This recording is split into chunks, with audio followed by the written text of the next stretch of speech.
At Eagle Bank, we're proud to support businesses of all sizes, every last one of them. Here, let me get you a pen. And our local experts are always ready to help. No reason to worry. I know it can seem like a lot, but I promise, it's smooth sailing from here. From checking accounts to loans and insurance. A business checking account is exactly what you're after. We're there for the whole community. And you should be able to lease that new equipment in no time. Because we put relationships first. Eagle Bank, your local business banking partner. Member FDIC, Equal Housing.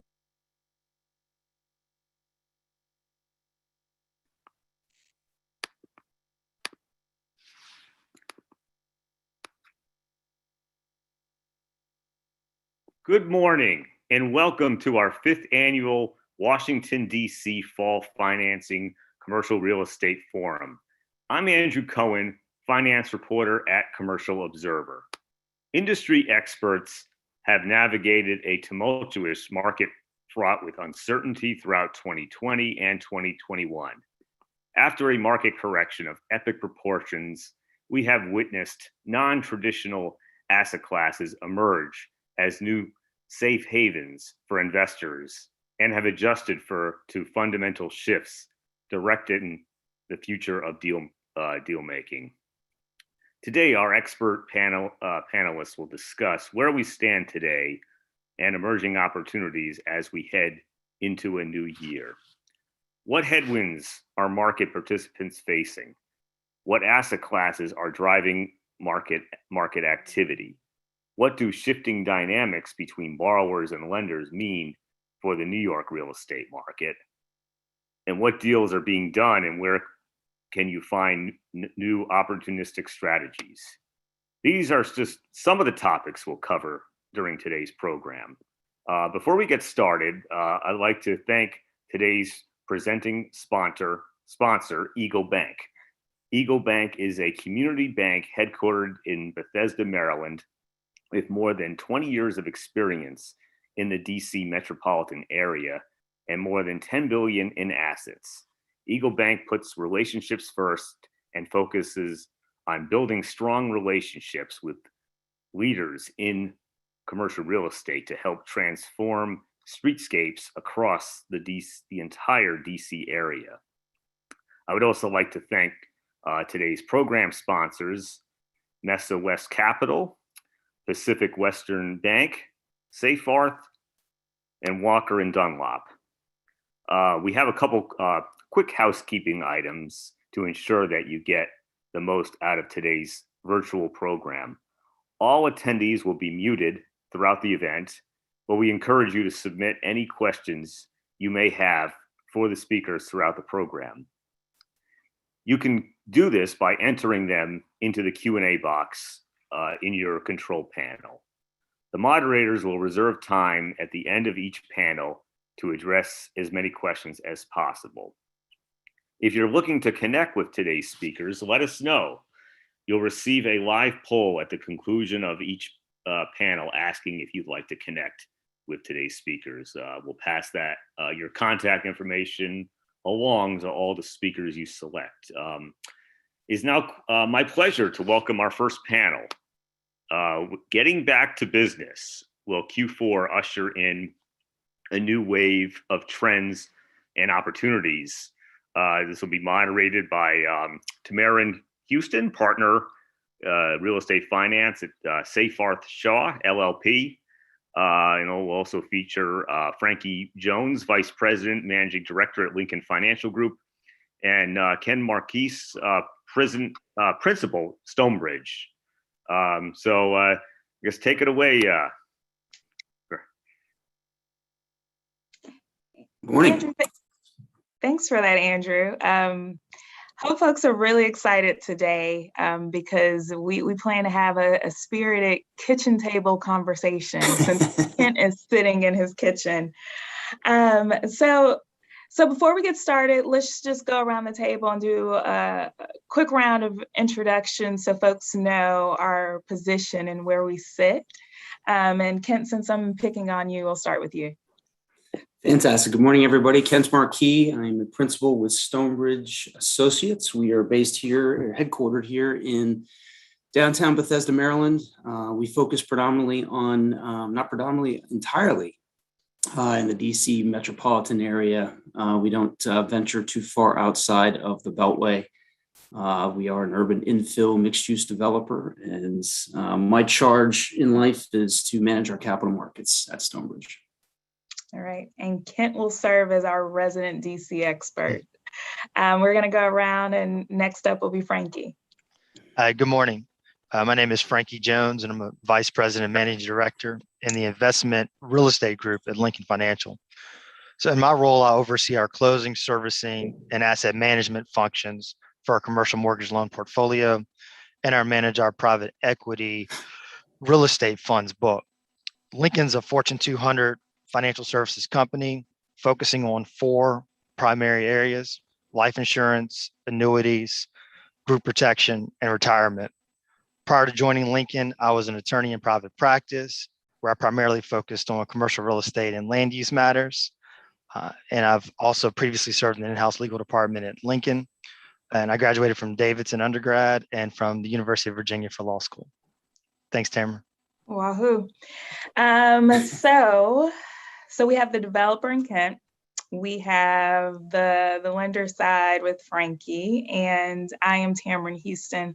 I'm a real estate finance partner at Cypress Shaw in the Atlanta office. So now you also have DC, Atlanta, and North Carolina. I primarily focus on really more broadly real estate finance, representing lenders and life companies in financial matters. I also represent developers and technology companies, which we'll talk about later is an emerging asset class, especially as we all work from home or do some sort of hybrid model. So Kent, I want to talk about a little bit about what's your real estate strategy right now? What are you and your team working on? So folks are accusing us of taking a little bit of a contrarian approach because we have office coming out of the ground right now, which is not the most favored food group, right? I mean, that seems like through the pandemic, office usage, saw a massive hit as folks work from home, which today is not indicative of my normal day. I don't typically work from the kitchen, but we have a youngster at home today, so as you know, when kids get sick, they have to stay home. Because everybody's sensitive about that. Runny noses are no longer acceptable in school. But we have 2 trophy assets that we are coming out of the ground with right now. And even though folks are going to tell you that it is a challenged asset group, I do think that there was going to be a much higher focus on quality. I think that folks, when they when tenants are getting ready to make a move, they're going to be making a move to the next best thing. I think the technology is going to be key. I think systems have to be optimal. Folks are going to want to come to an office that I think is, state of the art. And I think that's going to be the way of the future. So we want to be on the winning side of that. Obviously, we don't want to see our aging assets be perceived as just obsolete. So right now we're focusing on making those 2 plays, and we have several projects coming out of the ground right now in terms of development, ground up development. But when you talk about strategy, again, office is not the most favored food group, but we do think that there's going to be receiving sites, and we think we are going to be the ones to receive tenants in the next 2 cycles. And when I say 2 cycles, I mean the next massive rollover years, which is 2022 and 2023 in this region. I don't know how many people renegotiated their leases back in 2010 or 2011 or 2012, but it seems like a lot. There's a lot of folks rolling over in this region. So we're hopefully we are a collector of a lot of those tenants that are coming to market. So. And so when you say the next best thing and you're talking about technology, are you also including like updated air filtration or things coming out of the pandemic and lessons learned? Yeah, there's no question. I mean, the DOAS systems that are being offered today are state of the art. They were recycling air at a higher rate than what was commonplace, I think, prior to the pandemic. All touchless entry, keyless entry. There's going to be little destination dispatch elevators. So when you come in, everything's controlled by your phone.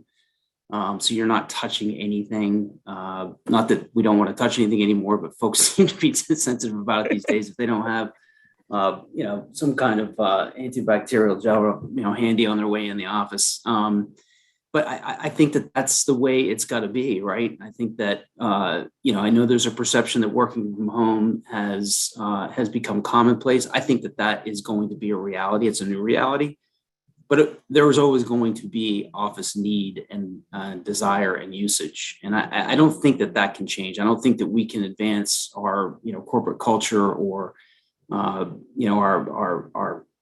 performing base, and we can't develop our people if we're not gathering somewhere. And the place to gather obviously is, in a beautiful office building, hopefully in downtown Bethesda.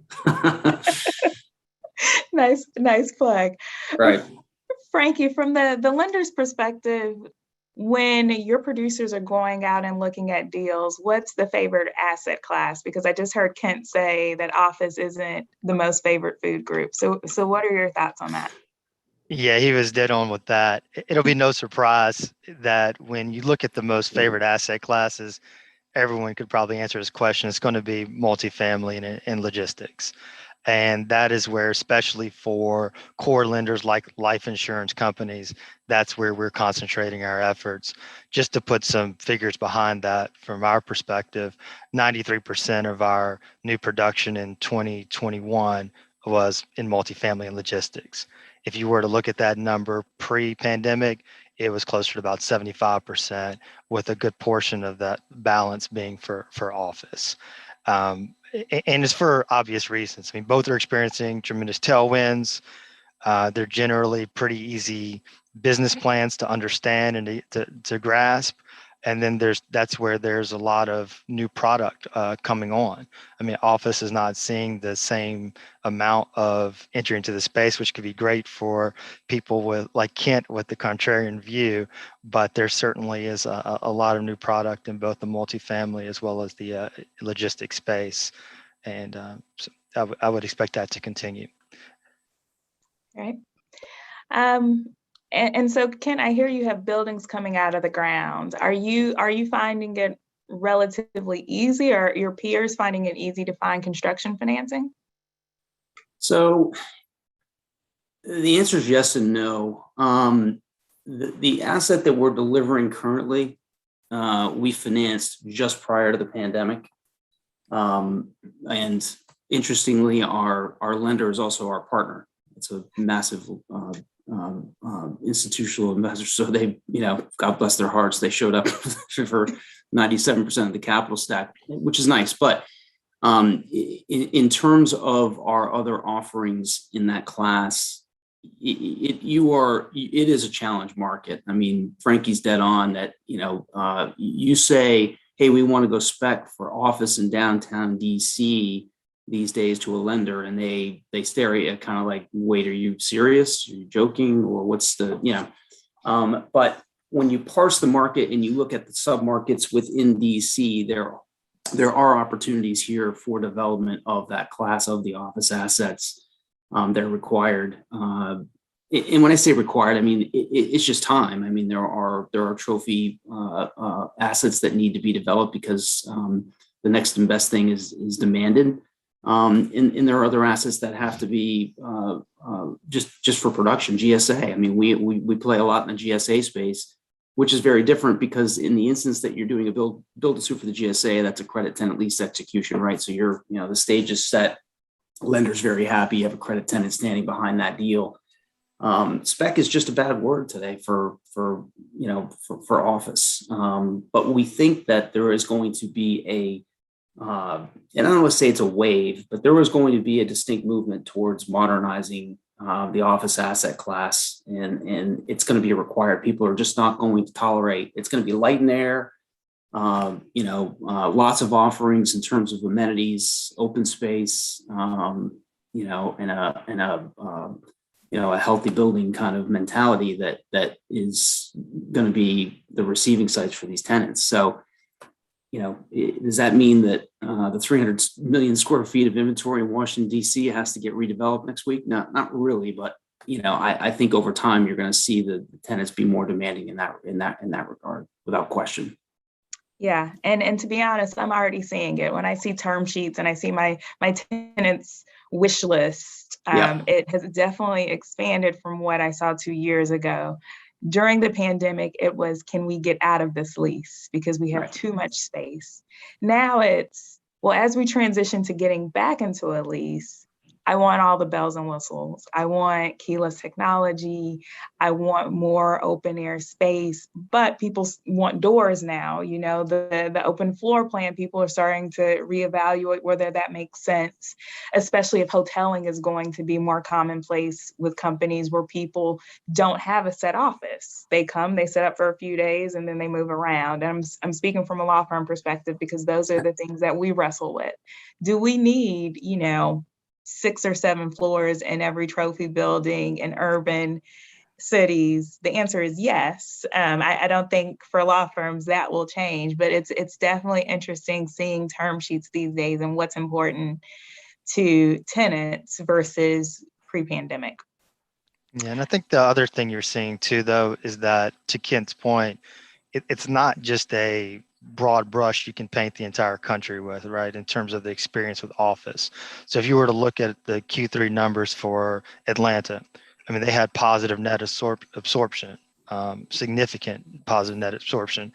If you look at areas like Chicago, however, I mean, continued negative, 2 million square feet of net absorption last quarter, and that's pretty much been tracking the last 3 quarters for them.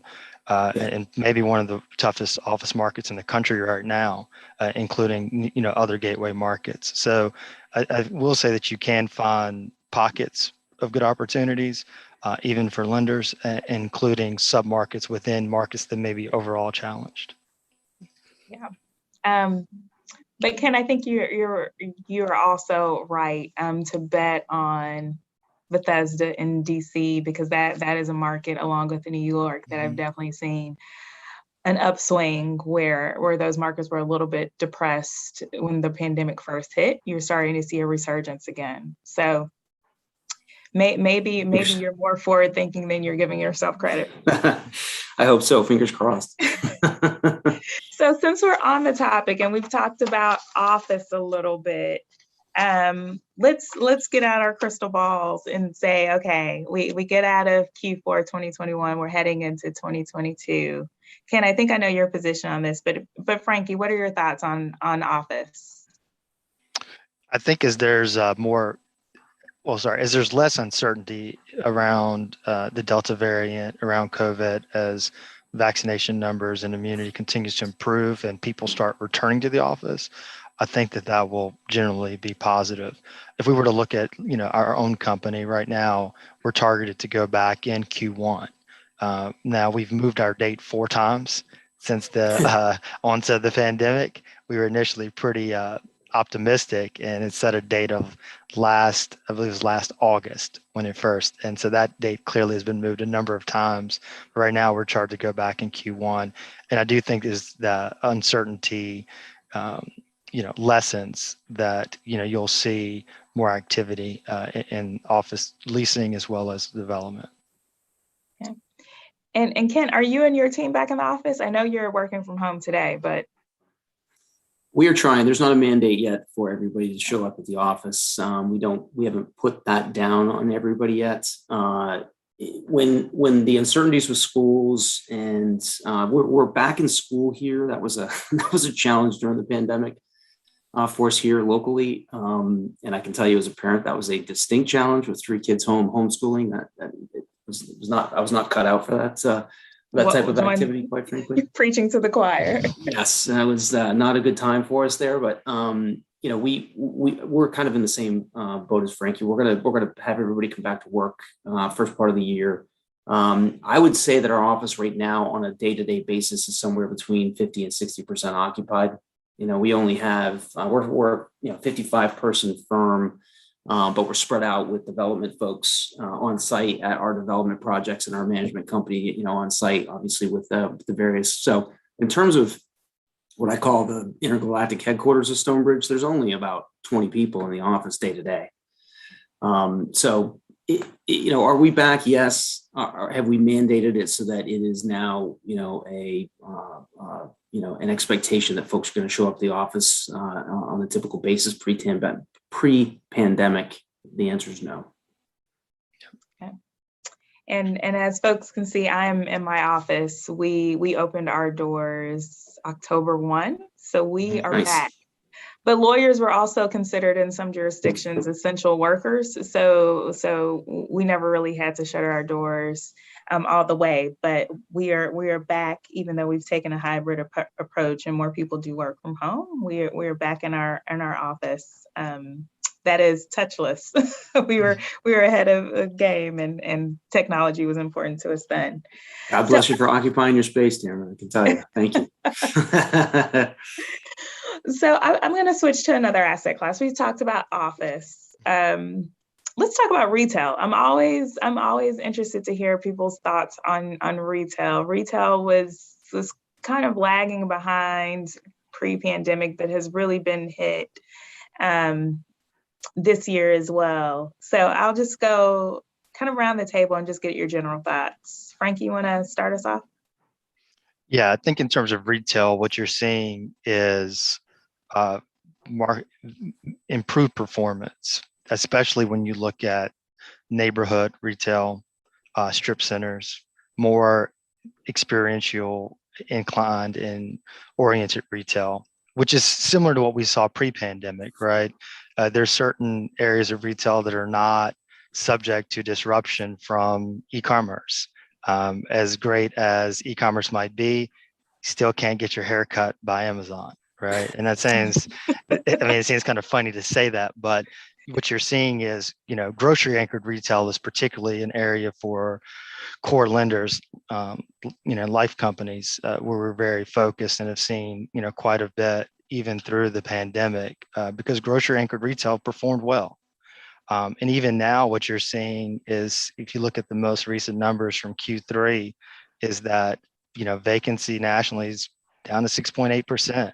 There was positive absorption of 15 million square feet last quarter. And so you're not going to see that necessarily in power centers and your regional malls, but I do think that other areas of retail are performing, and you'll continue to see that performance improve. Part of that, I think, is driven by the fact that as people are working from home, if they're not getting their social interaction or getting out of the house to go to work, I think that they are inclined to get out somehow, right?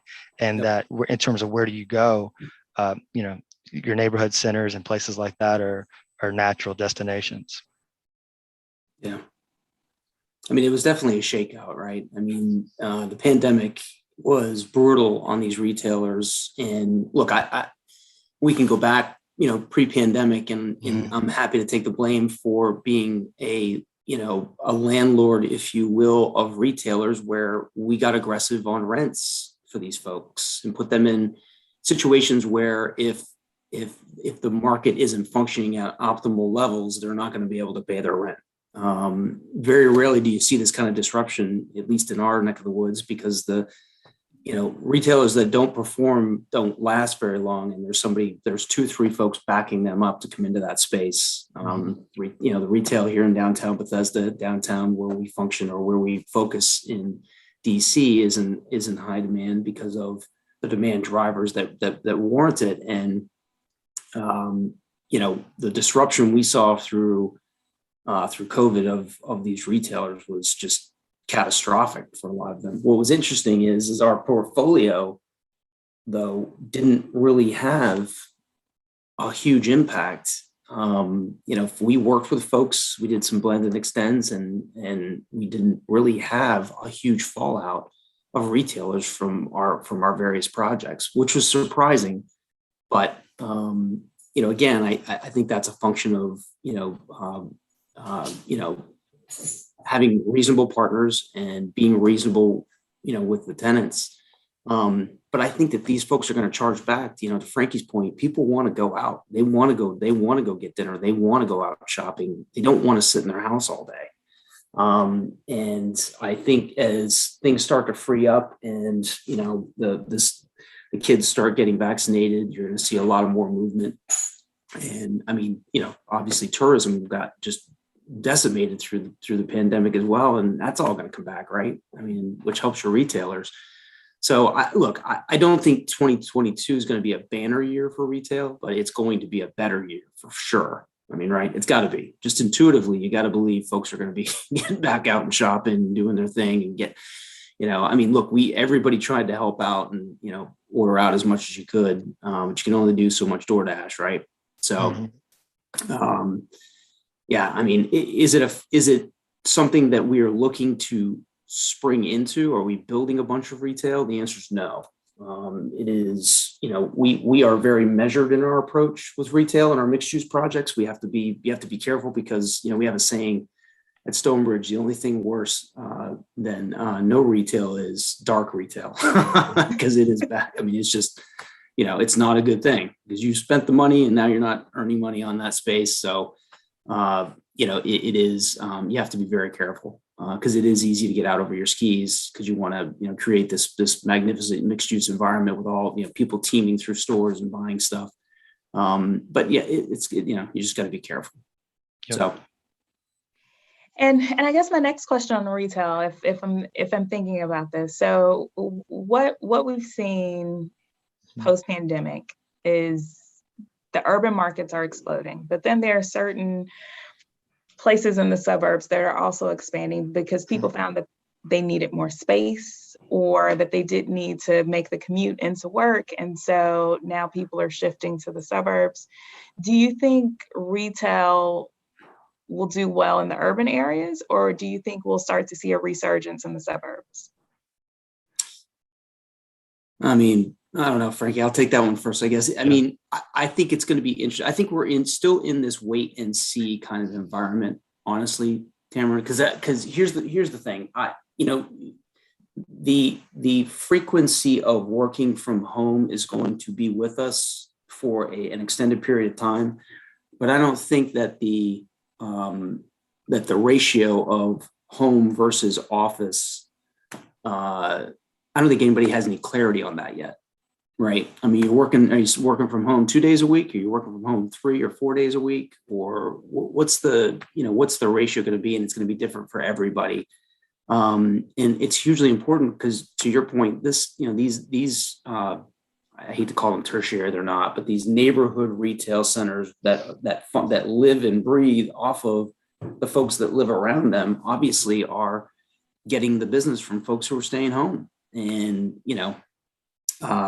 neighborhood retail either thrived through the pandemic or died.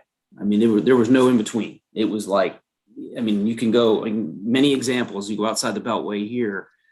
There are strip centers that they're expanding, at this very moment in time, they're adding on because they couldn't keep up with the demand. People, coming to get the goods and services they offered, or they're dark. I mean, it's literally that dramatic. I hate to say it that way, but that's what we're seeing from our perch. And how's that going to change or continue in 2022? I have no idea. I'd love to give you some insight. That's about all I got. I was hoping you had the answers, Kent. just looking at our portfolio and seeing where we had more challenges. Granted, nothing went into foreclosure. We didn't have any defaults per se, but we were working with, our landlords who operate these retail centers.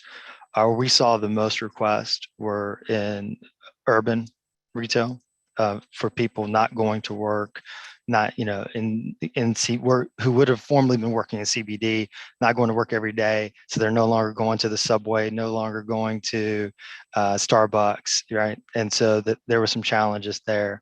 And so neighborhood, generally speaking, what we've seen, at least throughout the Sun Belt, we found performed pretty well and held up.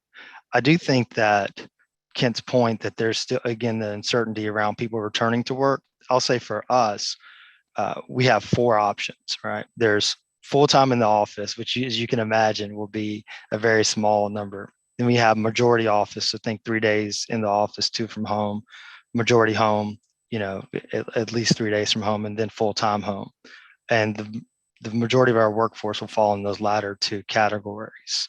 I'm in the office today during this voluntary period because it was just easier, and it's a personal preference. But I will say that, the suburban centers, I think will continue, especially those that are grocery anchored.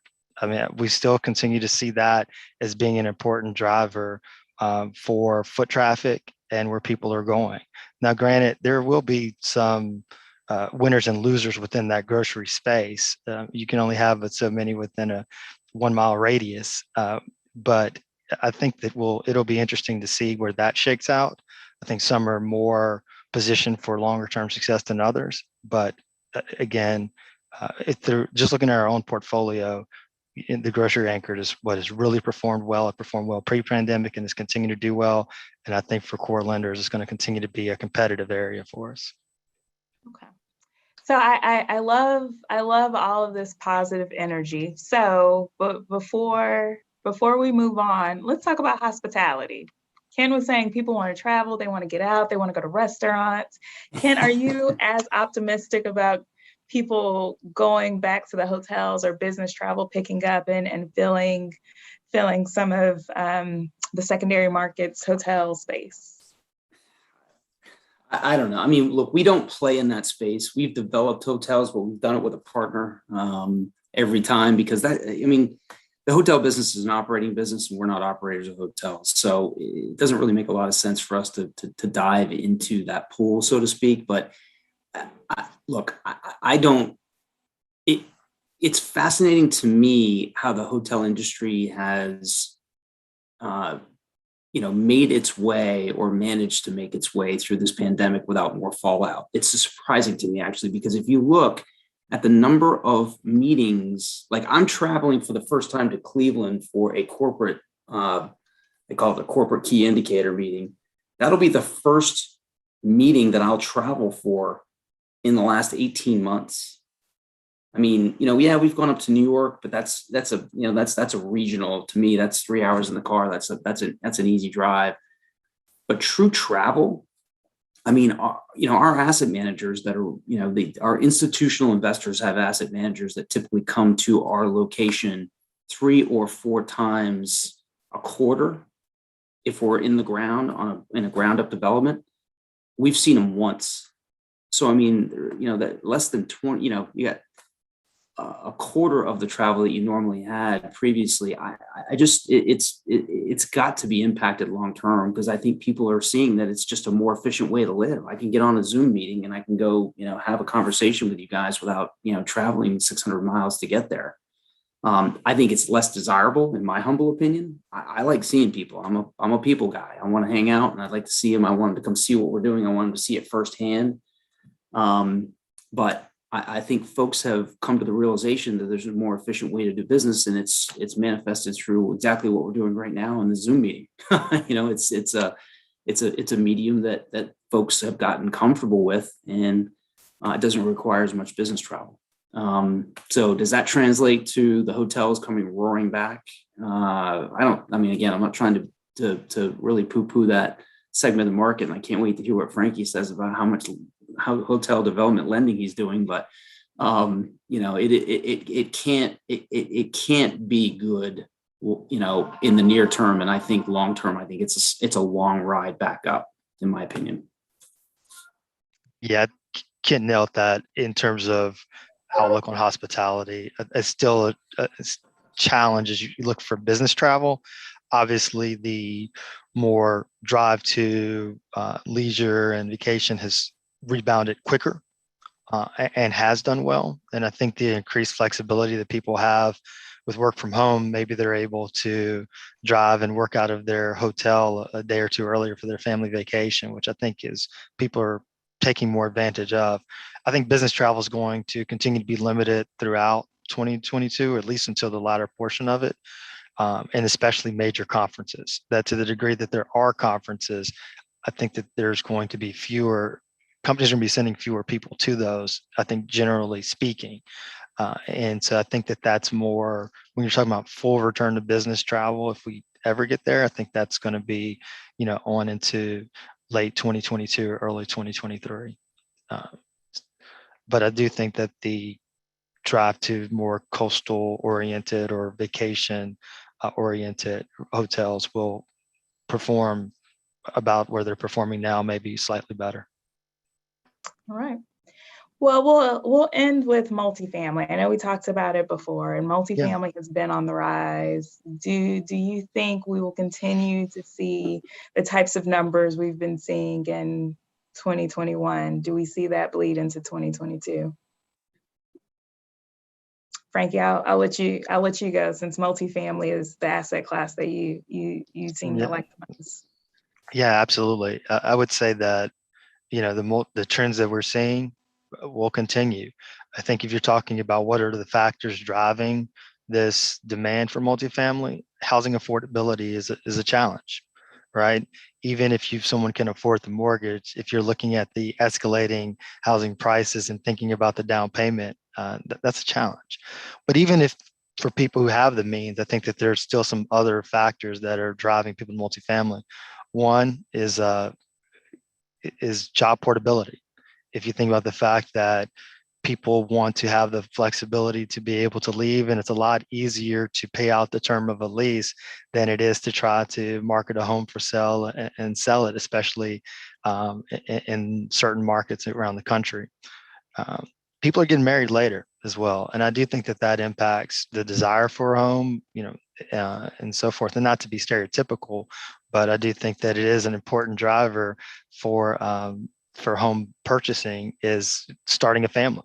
And if people are starting families later, I think they're more inclined to appreciate the flexibility that not having to worry about the maintenance and cost and so forth that presents with home ownership.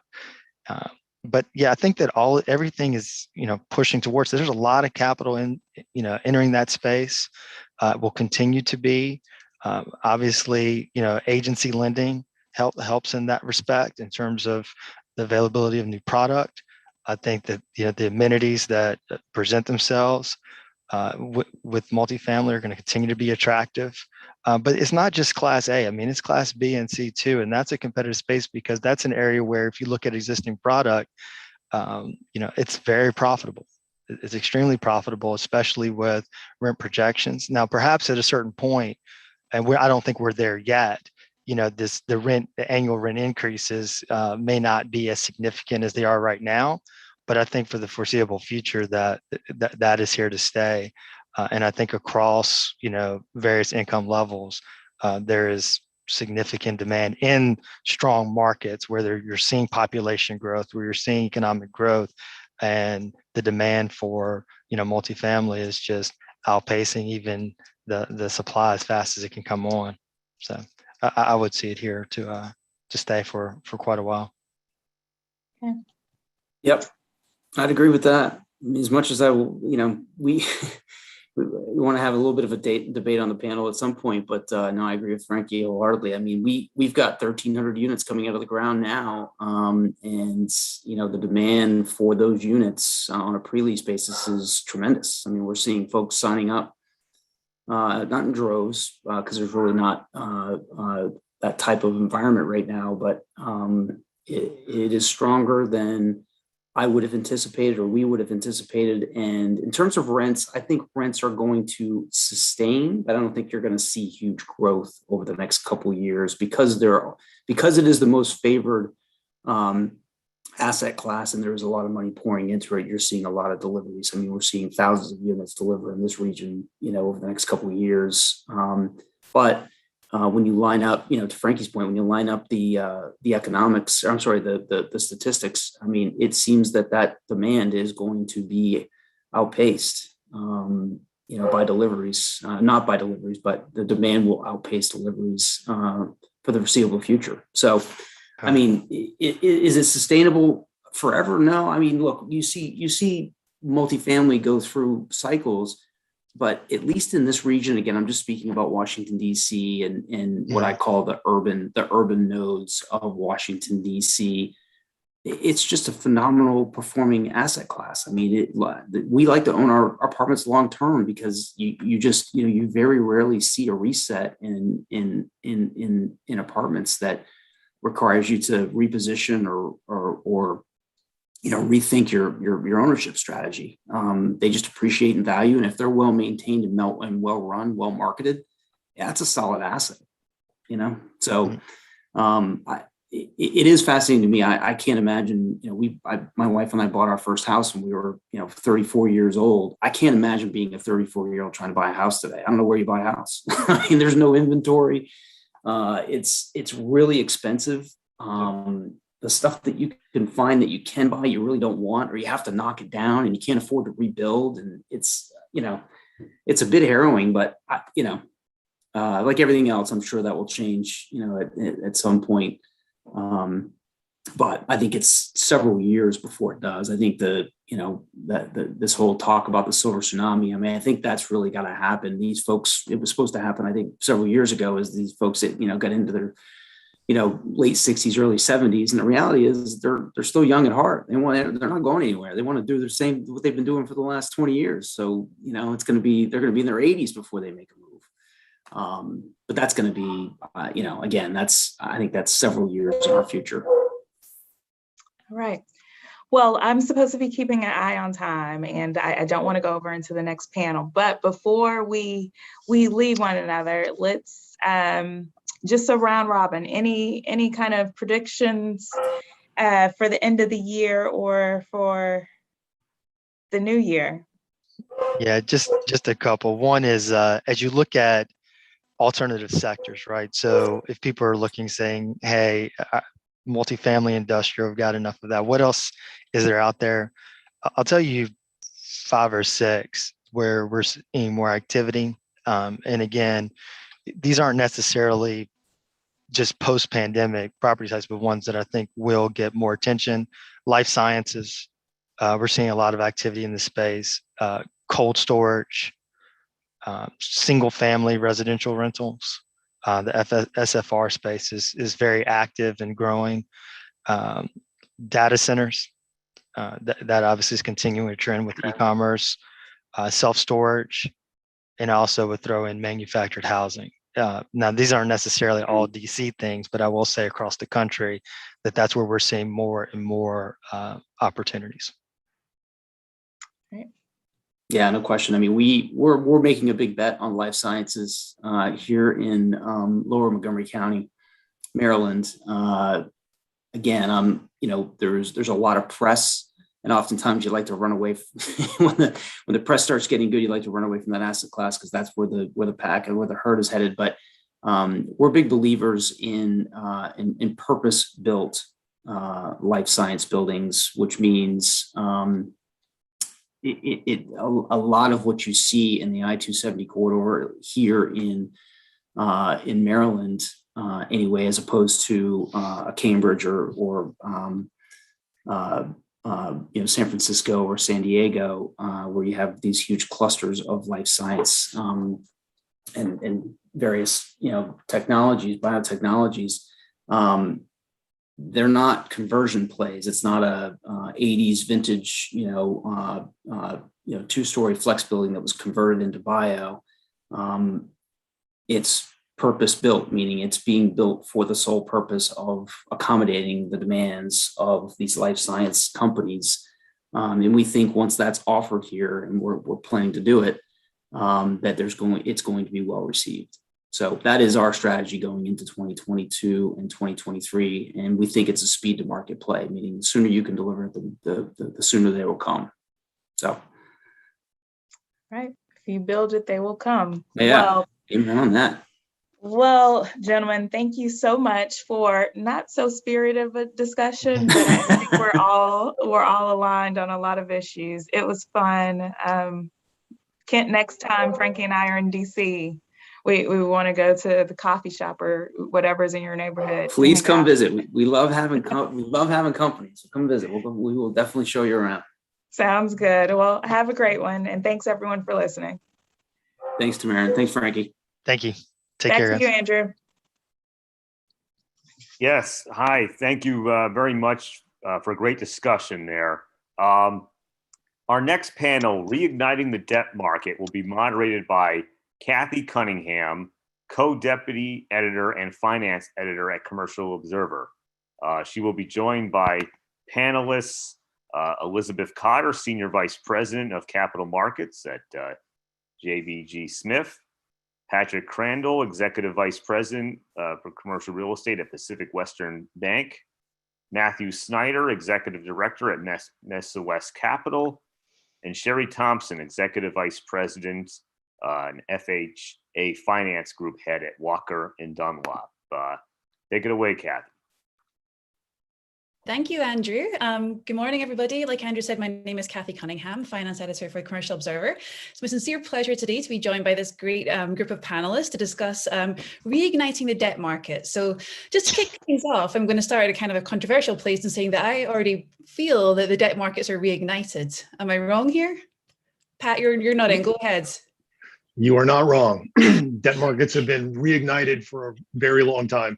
It's funny. We all thought, oh my God, the world is ending in March, April, May, June of 2020. And before we had a chance to figure out what was going on, everything came roaring back. So, which is a good thing for all of us on this panel. Right, absolutely. But I feel like the lenders market was such a short window, right? A really kind of short time as lenders market, then it's straight back to borrowers again. Matt, do you want to jump in there? Is it really Absolutely. It's certainly been reignited, to the point where, I know that a lot of our peers, at least, and us as well, it's more becoming a capacity issue. Just the deal flow has been as strong as we've ever seen it, and you really haven't seen that much on the office side, except for the core, a few super core trades, but the pipeline is certainly full, especially as we hit year end. But yeah, I would say it's white hot, at least what we're seeing on our end. Absolutely. And it seems to be a really, busy time for everybody and a very busy fourth quarter for across the board, right? In terms of lender activity, and everybody's really kind of jumping back into the market. Now, Sherry, what are you seeing on the FHA and multifamily side? Generally, the multifamily side hasn't really missed a beat. I think for like the first quarter after COVID, there was concern. You can see it in our stock price. You can see it in just the markets, but it came roaring back and it hasn't stopped, particularly that multifamily market. This quarter, we closed record-breaking business. And like everyone else, it is challenging in terms of having enough resources to get it done. But it's a pretty heavily competitive market there as well, particularly where interest rates have stayed incredibly low. And we've seen a lot of people come back into the market over the past year.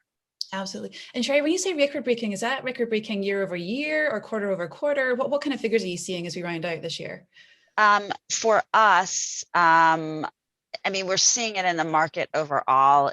But in terms of our own execution, we delivered over 18 billion in transaction volume in the third quarter, which was up 120% from the third quarter of 2020. So, and third quarter of 2020 was pretty heavy as well. That's not all multifamily, that's all of our capital, because we do run across the entire spectrum. But the predominance is typically 75 to 80% multifamily. Right. Wow. Really, really amazing kind of stats there.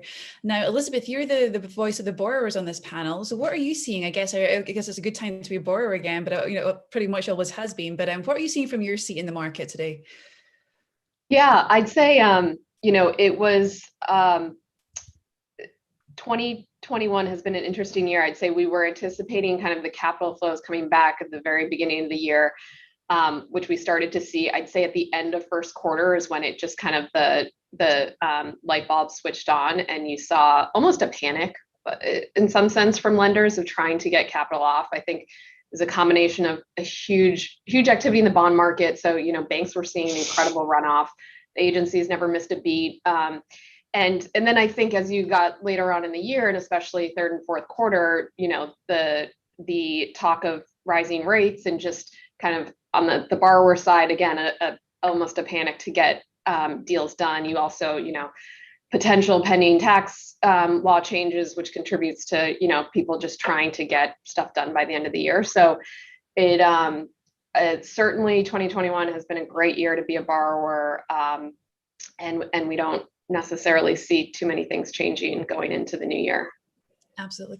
And Elizabeth, a lot of different capital sources at your disposal right now. How are you selecting which lenders to work with? Are you looking at, rate, structure? How are you determining which lenders you want to go with today? Yeah, I mean, we have a lot of options, which is good. We traditionally, JBG Smith has been more of a relationship focused borrower. So I'd say flexibility has always been paramount for us. We've never been a huge securitized lender. And while we, rates are at historic lows and it's great to lock in long term, we really value kind of prepayment flexibility and more flexible debt. So, traditionally we have been more of a bank type lender, but we've borrowed from Matt in the debt fund world in the past, and certainly have done a lot of agency business as well. So when the markets were, for that 6-month period really tight in 2020, we did, 3 large Freddie executions because we had, great multifamily assets that were very liquid in that market. So we're fortunate that we can kind of touch different pockets when needed, but I'd say, we're always looking for kind of the most flexible debt available. Right.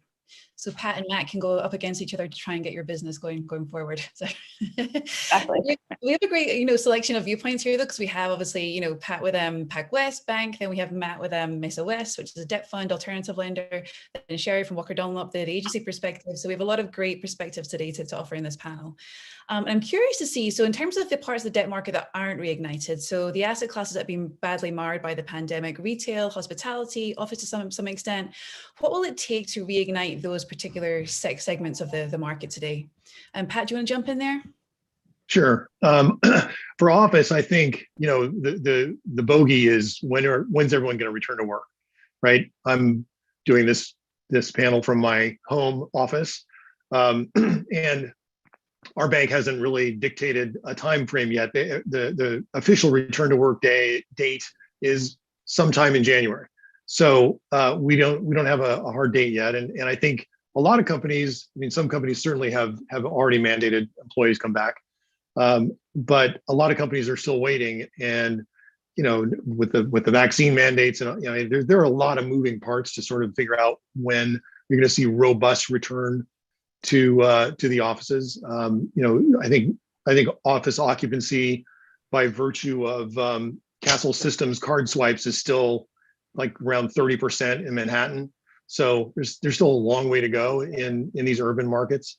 And in terms of hospitality, similar to what the guys were saying on the previous panel, business travel is still dramatically reduced. Conferences are still dramatically reduced. So, the drive-to markets have done really, really well for hospitality, and the conference hotels and urban hotels are still waiting to recover. So I think there's still, the jury's still out, and then retail is anybody's guess, and retail is so location and property specific, right? You can't just paint it with a broad brush. So some of the enclosed regional malls are going to get completely repurposed, and street level retail in urban centers like DC and New York City. I think you're going to see a repricing of that space, again, depending on the timing and density of the return to work.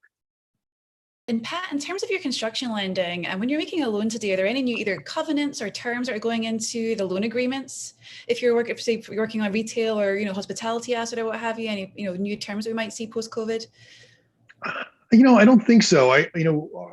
Being a non-recourse construction lender, our covenants are kind of what they are, and so to the extent that we would consider making a construction loan on a hotel today, I'm struggling to think of a market that needs more keys right now. But to the extent we would, the covenants I think would be very similar. And we haven't really been big retail lenders ever, and so I don't see that really changing. We've got a pretty cool retail project that is just getting ready to open up out here in LA. But it's just not a big part of our business. Got it. Now, Matt, how about yourself? Are you making any retail or hotel loans today?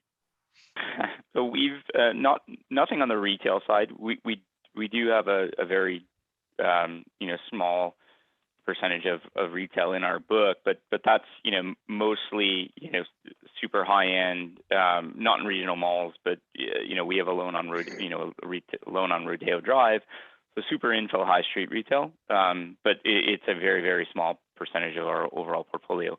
And then in terms of on the hotel side, we're looking, but again, we haven't been aggressive in that space. I think we'd rather be later to the table on that than sooner. But we are seeing improving fundamentals, and especially in the drive-to markets or leisure. You were seeing a little bit of business travel come back in New York and in DC and in Chicago, but it's not quite there yet. I think you'll probably see another 12 months before people feel confident traveling again for business. Right, absolutely. And then Matt, in terms of asset classes, what are you most focused on at the moment? What's really piquing your attention?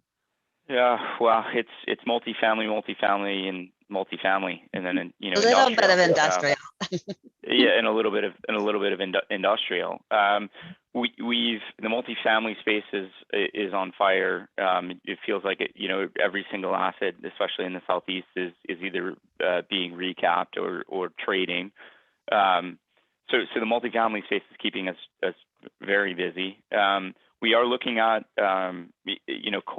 super core office. It feels like there is a little bit of a flight to quality. We are seeing leases getting done in trophy assets. There is you talk about, I think Patrick was mentioning the nuance in retail. I think you're seeing more of a nuance in office as well, where it's not market by market. It really is asset by asset. And you are seeing an outperformance for trophy assets as employers, as part of getting employees and people back into the office. People want to feel good about their space. They want to feel safe with their space, and you are seeing the flight to quality as you have to recruit and get your people back into the office for a collaborative environment that we all need to succeed. So, I think it is becoming even more nuanced in the office space where trophy and Class A is going to certainly outperform, commodity, going forward. Absolutely. And before we circle back to multifamily, so sticking with the office space for a while, Elizabeth, I'd love to know your take on this, in terms of what are you hearing from lenders in terms of their appetite for office product today? And we've also seen a lot, big flight to quality in terms of Class A office, really getting the lion's share of any attention that's out there for office today, right? So what are you seeing in that regard? Yeah, we've financed 2 office assets in the last 6 months, both in Northern Virginia. I'd say they were not Class A, they were not trophy. These are kind of 1960s vintage office, but I think what made them very attractive for financing is really strong WALT, and also digging into the actual tenancy in these buildings. There was high concentration of GSA tenancy, and also some very strong nonprofits and associations, honestly not necessarily back in the office, but in these were either headquarter locations or locations within the GSA. There's a very distinct dynamic between civilian type agencies and mission critical, and these were very close proximity to the Pentagon, and therefore very specialized space. So there was a very good story around the return to office and the tenants' commitment to that space. So where you have stories like that and in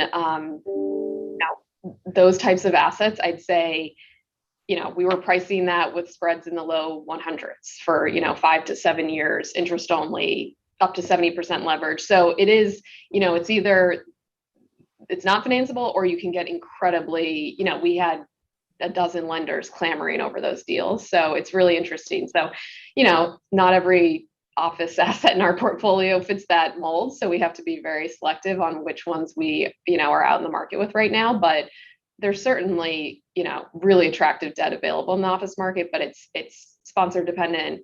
It's WALT. It's really digging into the individual asset, even more so than the submarket or location or that. So fairly consistent with what others have stated. Right. Yeah, that's actually. Sorry, I didn't mean to interrupt, but that's an important point that Elizabeth brought up. Is sponsorship really does matter, besides the asset quality. even more so, with the sponsors that have deep balance sheets and experience, in operations. That is huge. It's always important, but it's even more important during this time on the office side. And Matt, right, actually, in the panel, any thoughts about, Class B office and kind of the future of that? Obviously, like I said, big, flight to quality and people, upgrading where they can, and there's a big focus on, the kind of the health of the building going forward in terms of office product. But any thoughts on what might happen to Class B, Class C office? Yeah, it's very scary. The commodity Class B space, especially the older stuff that can't be retrofitted for a lot of the HVAC and system work that we all need in a in a new COVID world. We've always stayed away from, or tried to stay away from, as much commodity office as possible. But there was a place, I think, pre-COVID where there was a value proposition for the Class B, where you can buy a Class B office building, and as long as you had a really good basis, you can offer discounted good space to cost-conscious tenants, right? I don't know if that value proposition works going forward. I think the new value proposition is instead of if it's a $30 market and you're charging 20, I don't know if somebody would say, okay, well, I'll still take the 20 for the same amount of square footage, versus just saying, I'll go in the 30 and I'll take half the amount of square footage, as I normally would have had. So I think that's the new value proposition, is trading up and just taking less space, which isn't great for Class B and Class C commoditized office going forward. Right. I think a lot of sorry. Also, excuse me. Quite often in these Class B and C buildings, you don't have the WALT that Elizabeth was talking about on her deals, nor the stickiness or the credit of the tenants. So it's a bit of a treadmill. You kind of rebuy your building every few years with leasing costs to re-tenant as tenants roll out. So I think Class B and C is going to have a real reckoning here in the next 3 to 5 years. Yeah, we're definitely seeing that the newly built, the enhanced amenities, and as you guys spoke about, the wellness health aspects are the ones that is where there's a flight to from both the tenants as well as the lenders. Right. And we've heard some things in our reporting just about some of these Class B, Class C assets being repurposed for other use, such as multifamily or what have you. I don't know if you're also hearing that, but I think we definitely are hearing a lot about the concerns for those assets. That's for sure. What's really interesting is as we're talking about what's happening in the office space, and the fact that in the post-COVID or during the COVID world, that we are, people are still working from home, that there's less office space needed, is that what we're seeing on the multifamily side is that 2 and 3 bedroom units continue to outperform. There's 100 basis point different right now in vacancy rates on the 2 to 3 bedrooms in the studios, which, if you think about pre-COVID, that flight to urban core and that flight to smaller unit, it's a total reversal right now. Right. That's really interesting. Does it still feel in a way there's a kind of a wait and see kind of period that we're in terms of, we don't know what's going to happen in terms of return to office, what it's going to look like, what the needs are going to be for certain tenants? Does it still feel like we're in that limbo kind of period for now? Yeah. Very much. Yep. Sorry, go ahead. Go ahead, Sherry. Go ahead. No, I was just going to, so I think so, but I also think that, information is changing so quickly that what stakes in the ground we had 6 months ago are not the same as we have today. I think, Pat, you were saying, we don't know when we're going back. Everyone's trying to figure out, when do you go back? How do you go back? And honestly, I think the next generation workforce has a different view of that collaboration than maybe we do, who've been in the workforce a long time, and trying to marry those two together and figure out, people are key, and it is the great resignation. People are leaving. There's more business than we can handle and not enough workforce. That juxtaposition something's gonna kind of pop out at some point soon, I think, because everybody's just trying to figure it out. Right. Yeah, something is to give. And just to quickly, go to a different part, well, a completely different part of the market, really, in terms of interest, but multifamily. So multifamily has really been the belle of the ball and the kind of the darling of commercial real estate. I feel for some time, but especially during the pandemic, we've seen everybody and their mother kind of rush into this space and try to do deals there. So it's getting crazy competitive. So Sherry, I'd love to know from your seat what you've seen in terms of increase in investor and lender attention on multifamily. It's huge. Year over year volume, according to RCA, has increased 192% in the multifamily space. And the sales volume has increased every quarter of 2021. It's currently over 178 billion for this year, which started at 45 in the first quarter and is up to almost 80 in the third quarter. So we're just seeing more and more strong interest. This sector held up really well. The whole don't pay your rent, rent strikes, and there was concern about forbearance. We're very fortunate. Our portfolio is held up with really very little, if no default activity. I think a lot of lenders are seeing that. And so investors are continuing to search for yield, and this is the place they're putting it. I think there was a statistic I saw that non-traded REIT funding through August reached over 21 billion, which surpassed the full prior year record of 19 billion, which was set in 2013. So it just continues to explode. And what we're seeing from that is the effect on downward pressure on cap rates because of the amount of capital that's available, and the pace of capital formation really just continues to attract tenants. So it's a continued cycle there on the sales side and on the refinance side. Right. The place that we're missing a little is the construction. That still is lagging because of, for all the reasons we've talked about, and everyone talks about, with supply chain issues and COVID issues. And that is continuing to then put the continued pressure on from a cap rate perspective of what's there. And particularly, I heard someone talk in the panel before on affordable housing. There's a huge concern there because we're just not able to keep up with the demand.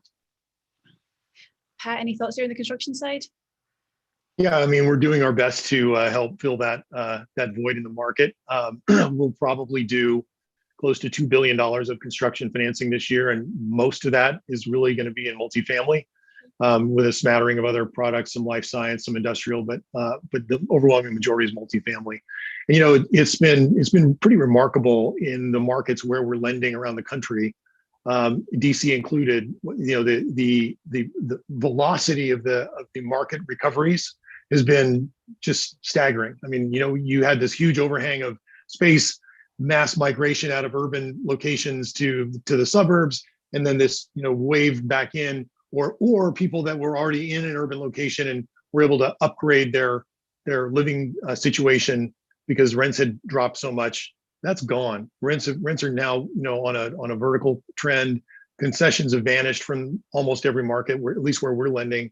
So the market recovery has been just remarkable. Right, absolutely. And Matt, how are you winning multifamily deals today? What's your secret sauce when there's such a competitive marketplace? Charm, I think. I don't know. What was my assumption? It's uber competitive, right? For us, we try to be, if you think of our product, it's bank plus just a little bit of more leverage, and still very, very affordable. A lot of what we're financing now is, we're financing, business plans, the stabilized, fully cash flowing, assets that have, have already burned off concessions and have pretty good trailing NOI. Those will likely go, bank or Lifeco, at moderate leverage. The stuff that we're financing is, assets who experienced, the COVID hit on the concessions and just want a little bit more time before seasoning, before going to market, whether it be, permanent financing or a sale, or, somebody buying something, going through some sort of, renovation to take advantage of, the pop in rents.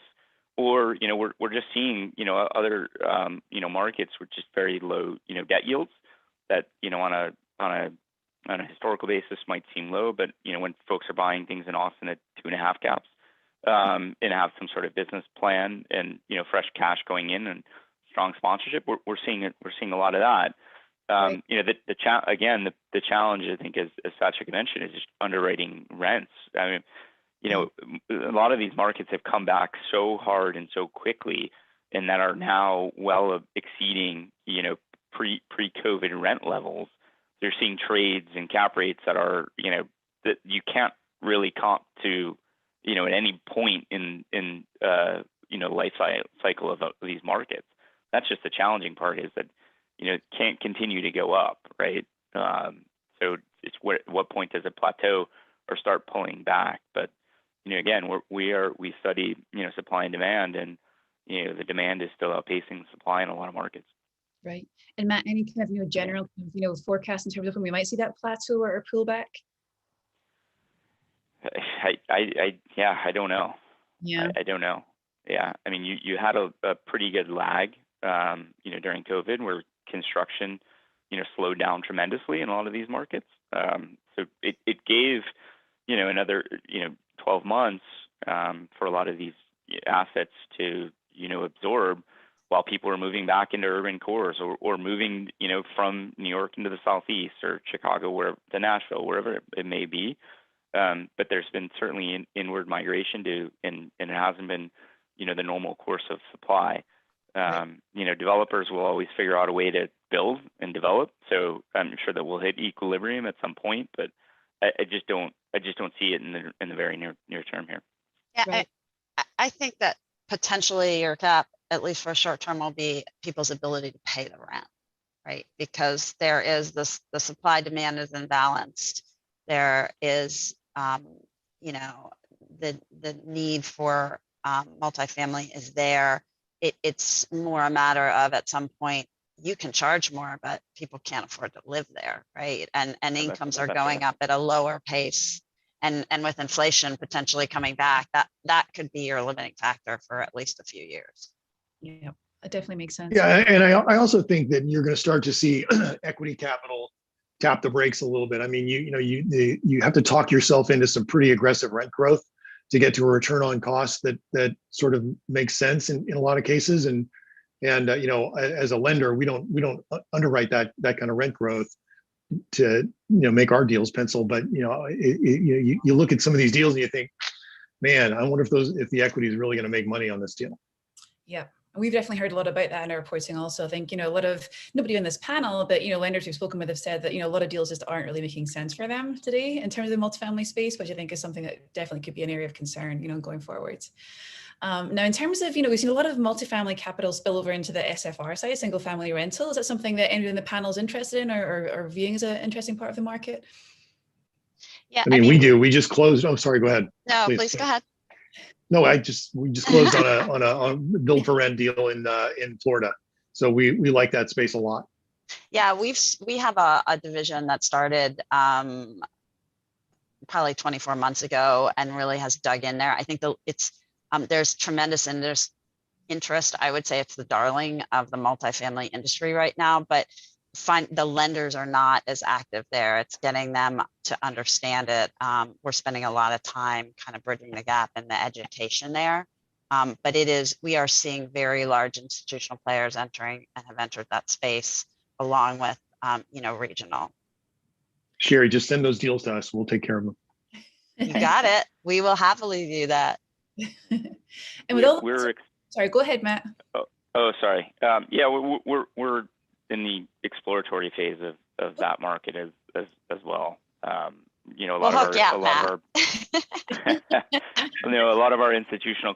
of our big institutional clients are moving in on the equity side, and we've gotten a bunch of inbounds of interest. So it's something that we are actively looking into as well.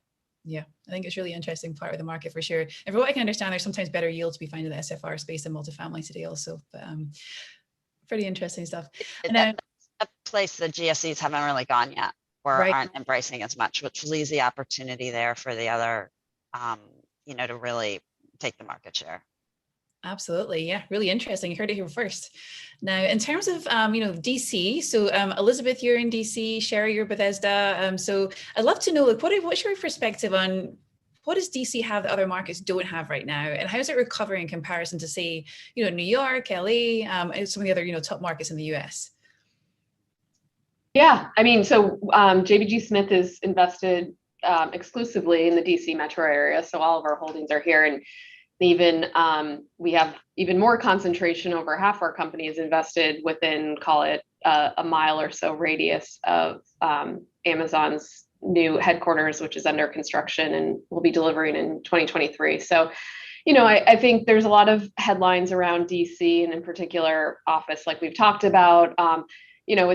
It's always been a pretty resilient market. And I think, we don't necessarily see the large, the volatility that some other markets see. And I think that we feel like that's, pretty much playing out with this recession as well.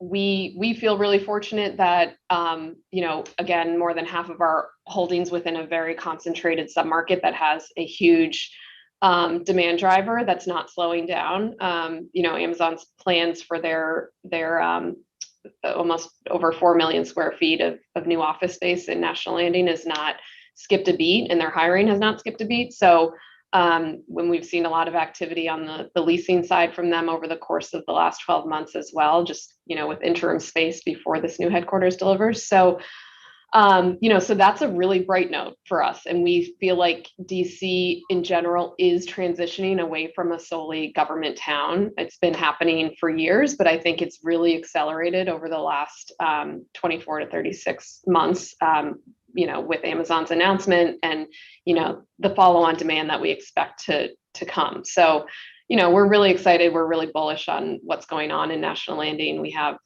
or will have, at the beginning of the year, just under about 1,600 multifamily units under construction. And, they're incentivized to bring up to 38,000 jobs. So, which will more than double the daytime population in that submarket alone. So, and outside of National Landing too, there are submarkets within DC that we are incredibly bullish on, and think that DC continues to be a relatively affordable market compared to some of the other gateway markets. And, it's a great place to be. So we're excited.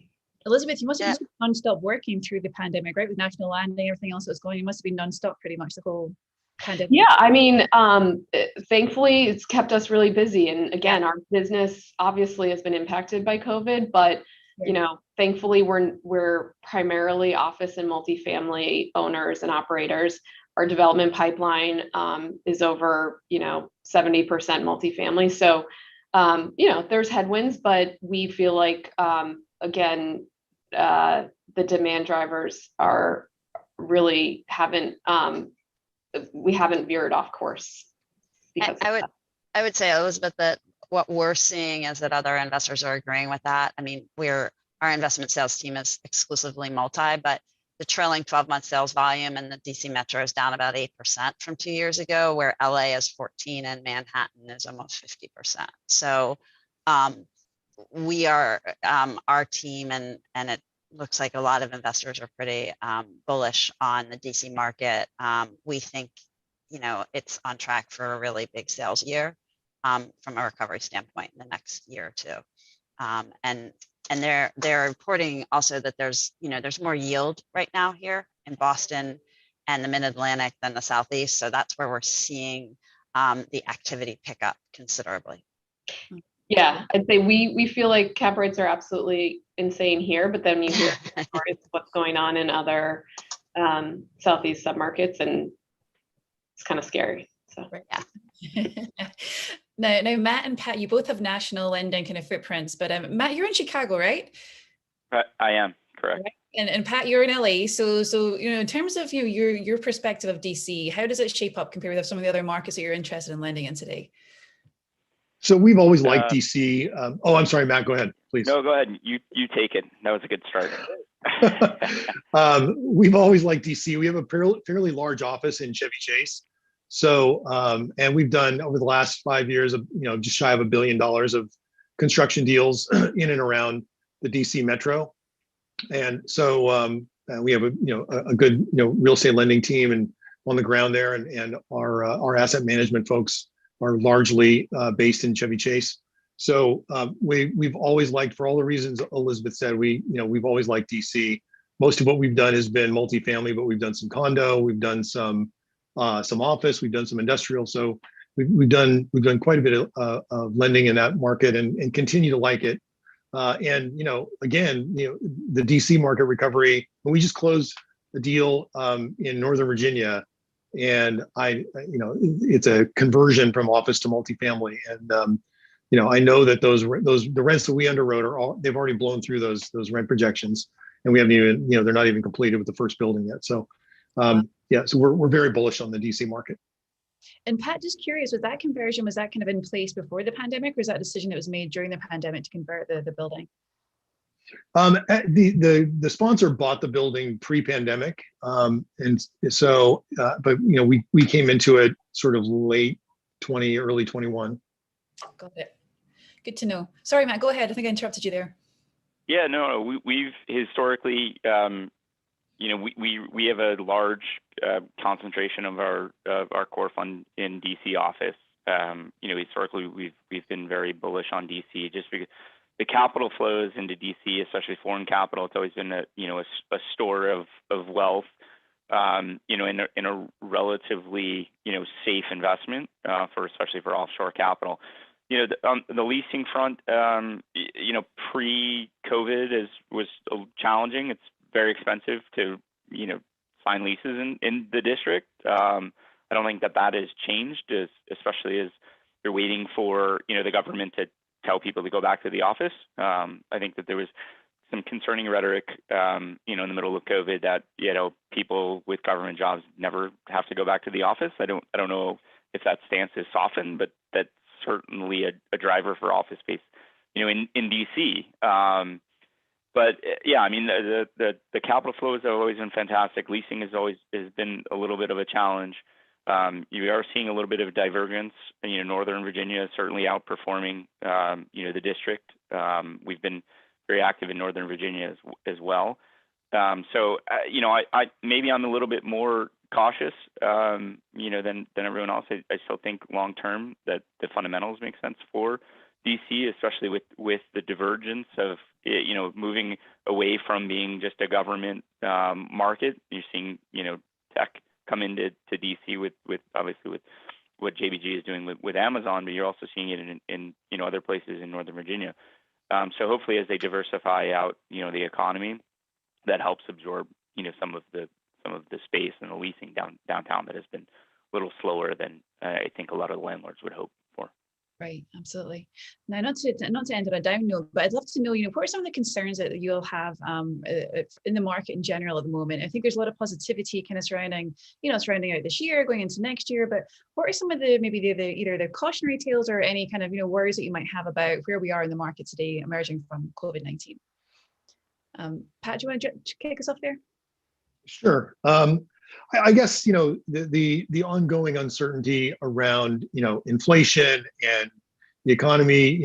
Powell said that they're going to start tapering soon, but said he's committed to not raising interest rates in the near term. So that's a real question mark.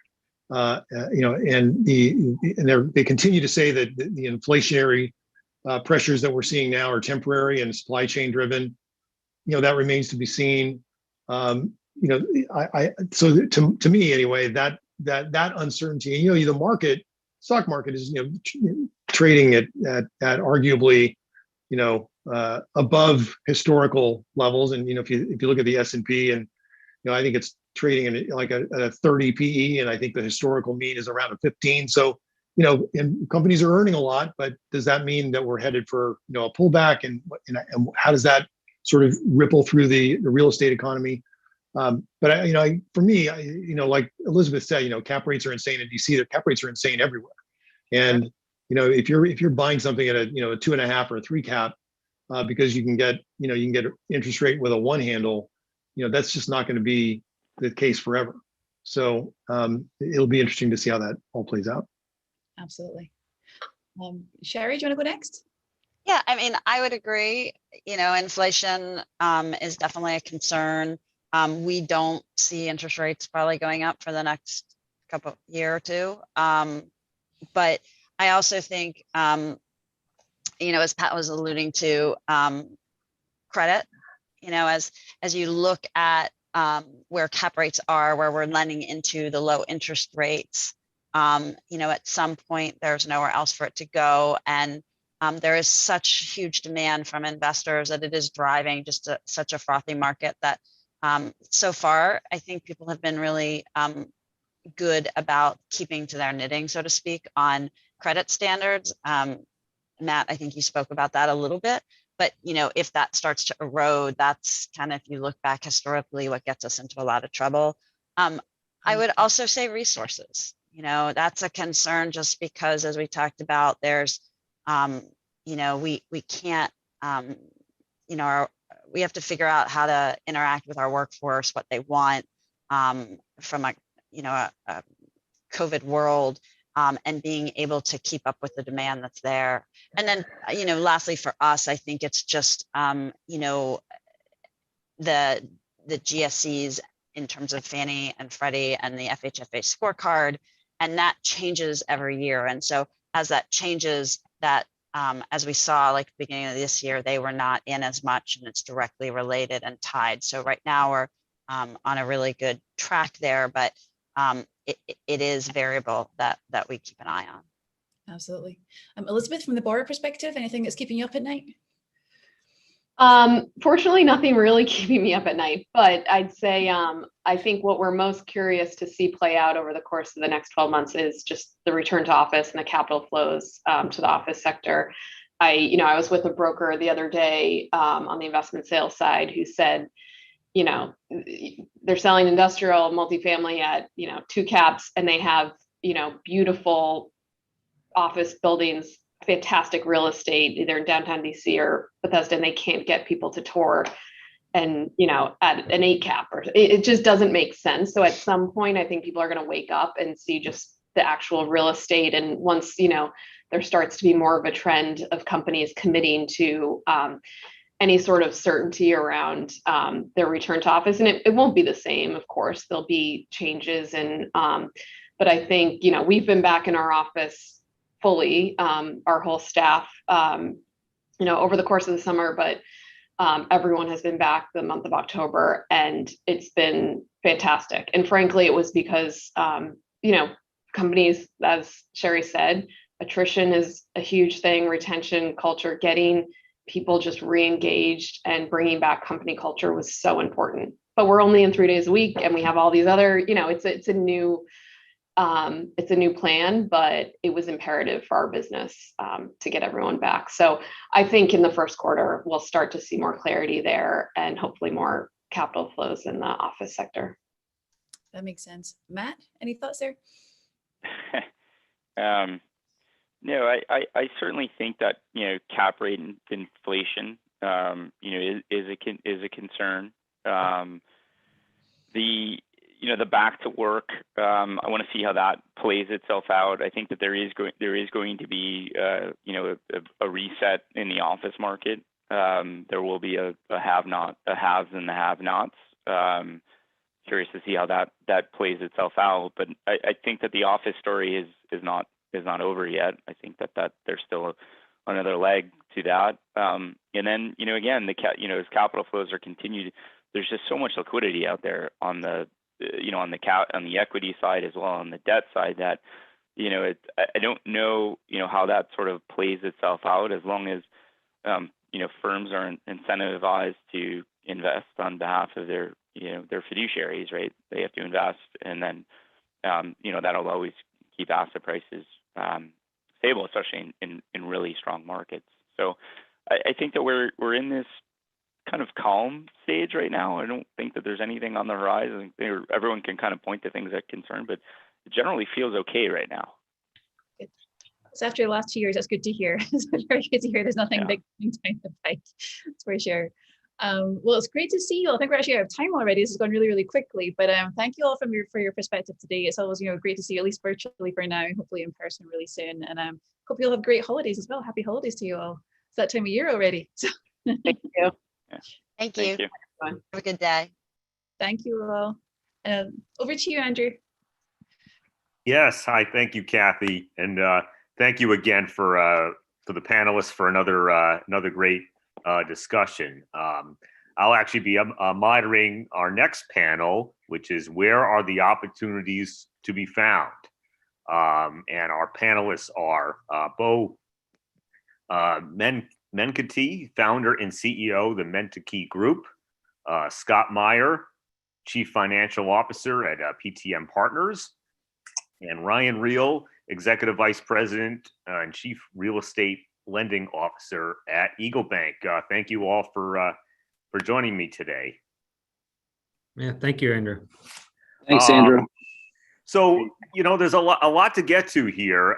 But, one of the topics, I know that there's been talk of a lot of opportunities is the Opportunity Zone program. And on that front, I know, Bo, you and Ryan recently closed a deal in that area. So maybe to start off, you could explain, what that deal was and how, maybe that underscores, some new opportunities in this sector. Sure, I'm happy to jump in, and Ryan, please pop in here and help me out. So the deal is the second phase of the MLK Gateway project, which is part of a two-phase project to really bring a ton of energy to the gateway to Anacostia. So as you come across the 11th Street Bridge, you're coming from downtown Washington, D.C., from Capitol Hill into an area east of the river that historically has not had the same level of economic activity and opportunities. And so this project is about a 70,000 square foot office building that's going to be the new home to the Department of Housing and Community Development for the District of Columbia. We'll also have a little bit of retail. But the project really took a whole bunch to put together, and working closely with Ryan and his team at Eagle Bank, we're able to pull together a number of sources. So this project has Opportunity Zone equity. It has new market tax credits. It has a new market tax credit bridge loan from the Black Economic Development Fund. And then it has Eagle Bank as the main lender.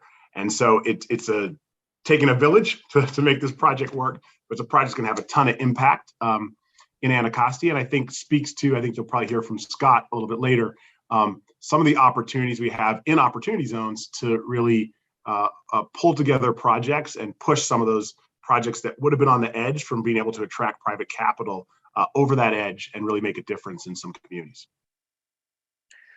Right, and Bo, just to pile on that, it's important for everybody to note all the team, the roles that everybody played to get a project like that off the ground, not just the vision and the awarding of the transaction from the government, and then you, the lead developer on that. But you mentioned a number of parties that we've all worked very closely with to get that to the table. So it takes a village, and that village better have some patience to get that stuff done. But once it's done, it feels pretty damn good. Yeah, I can imagine. So now, what about as far as Opportunity Zone program goes? What about ESG and how that might play into the program for any of you? Sure. Yeah. No. Thanks, Andrew. I'll take that. Scott Meyer here with PTM Partners. So we are Opportunity Zone investors and also real estate developers. And one of our projects in partnership with Douglas Development Corporation is Watermark in Buzzard Point. And that was the repurposing of an old GSA office building into 453 residential units. So in terms of ESG on the environmental side, you've got the repurposing and saving of the carbon footprint of all that concrete. The building also delivered to LEED Gold standards. On the social side, we've got Eagle Academy Charter School, pre-K through third grade in the building. They were they were, getting dislocated from their old home and wanted to stay in the neighborhood and community. It was great being at the project yesterday and seeing all those little kids, running around outside on a beautiful day. And it's also delivering a product, at a not only inclusionary zoning units, but just the market rate units at a price point that's, relatively affordable for the neighborhood and community. Whether those be studios or 1-bedroom units, or also the nicer, larger 2s and 3s.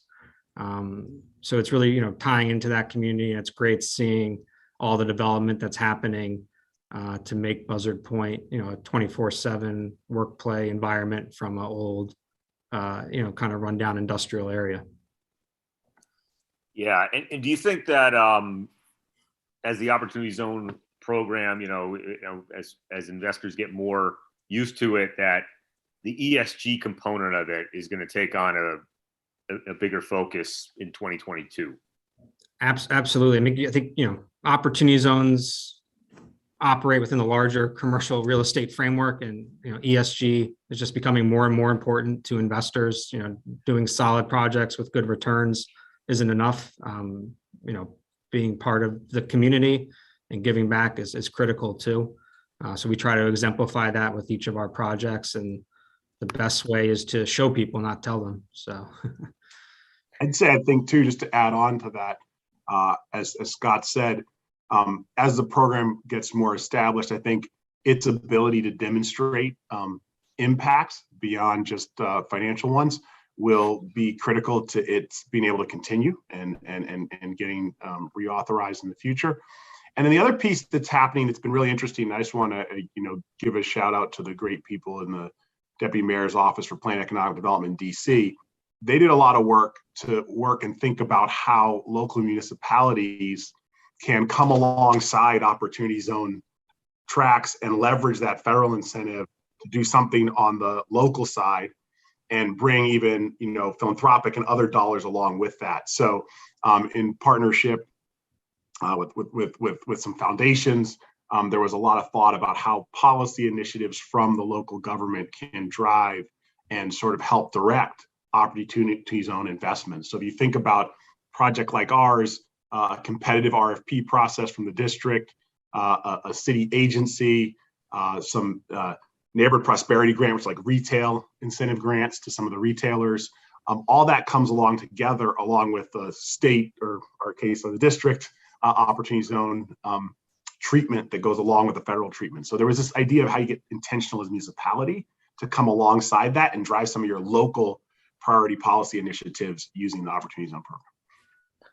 Yeah, and Bo, let's stick with you here for a sec. I know you mentioned public-private partnerships. I know that's a big focus of yours, and it's become a big focus in Washington D.C.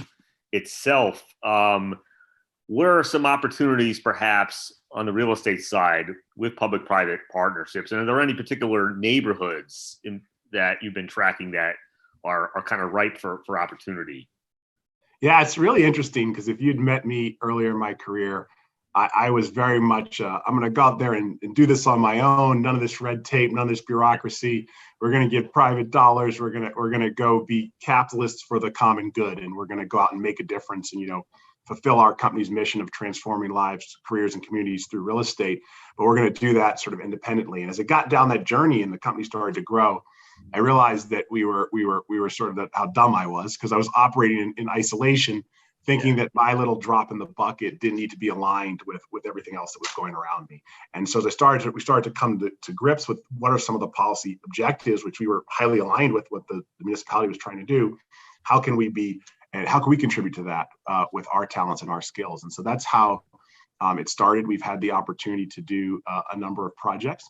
And I think there's kind of a couple of different ways to think about this. I think many municipalities have been thinking very thoughtfully about how they use municipal land. So how do they dispose of municipal land or enter into long-term ground leases to drive some of the development objectives? So that's one of the opportunities is in how that's done. And increasingly in that space, issues of equity and diversity in the real estate space have started to play a role.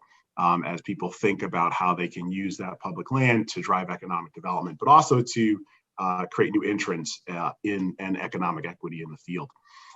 So for us, the kind of two things we've done is we've had an opportunity to work closely with the communities in the district to advance their visions for the site. So in many of these cases, the community has worked with the district government to envision what they see in the site, we've also done some work in Worcester, Massachusetts, similar thing where the community worked with the municipality to envision what they wanted to see in the site, and then an RFP was put out, and you're able to compete in the open market for that.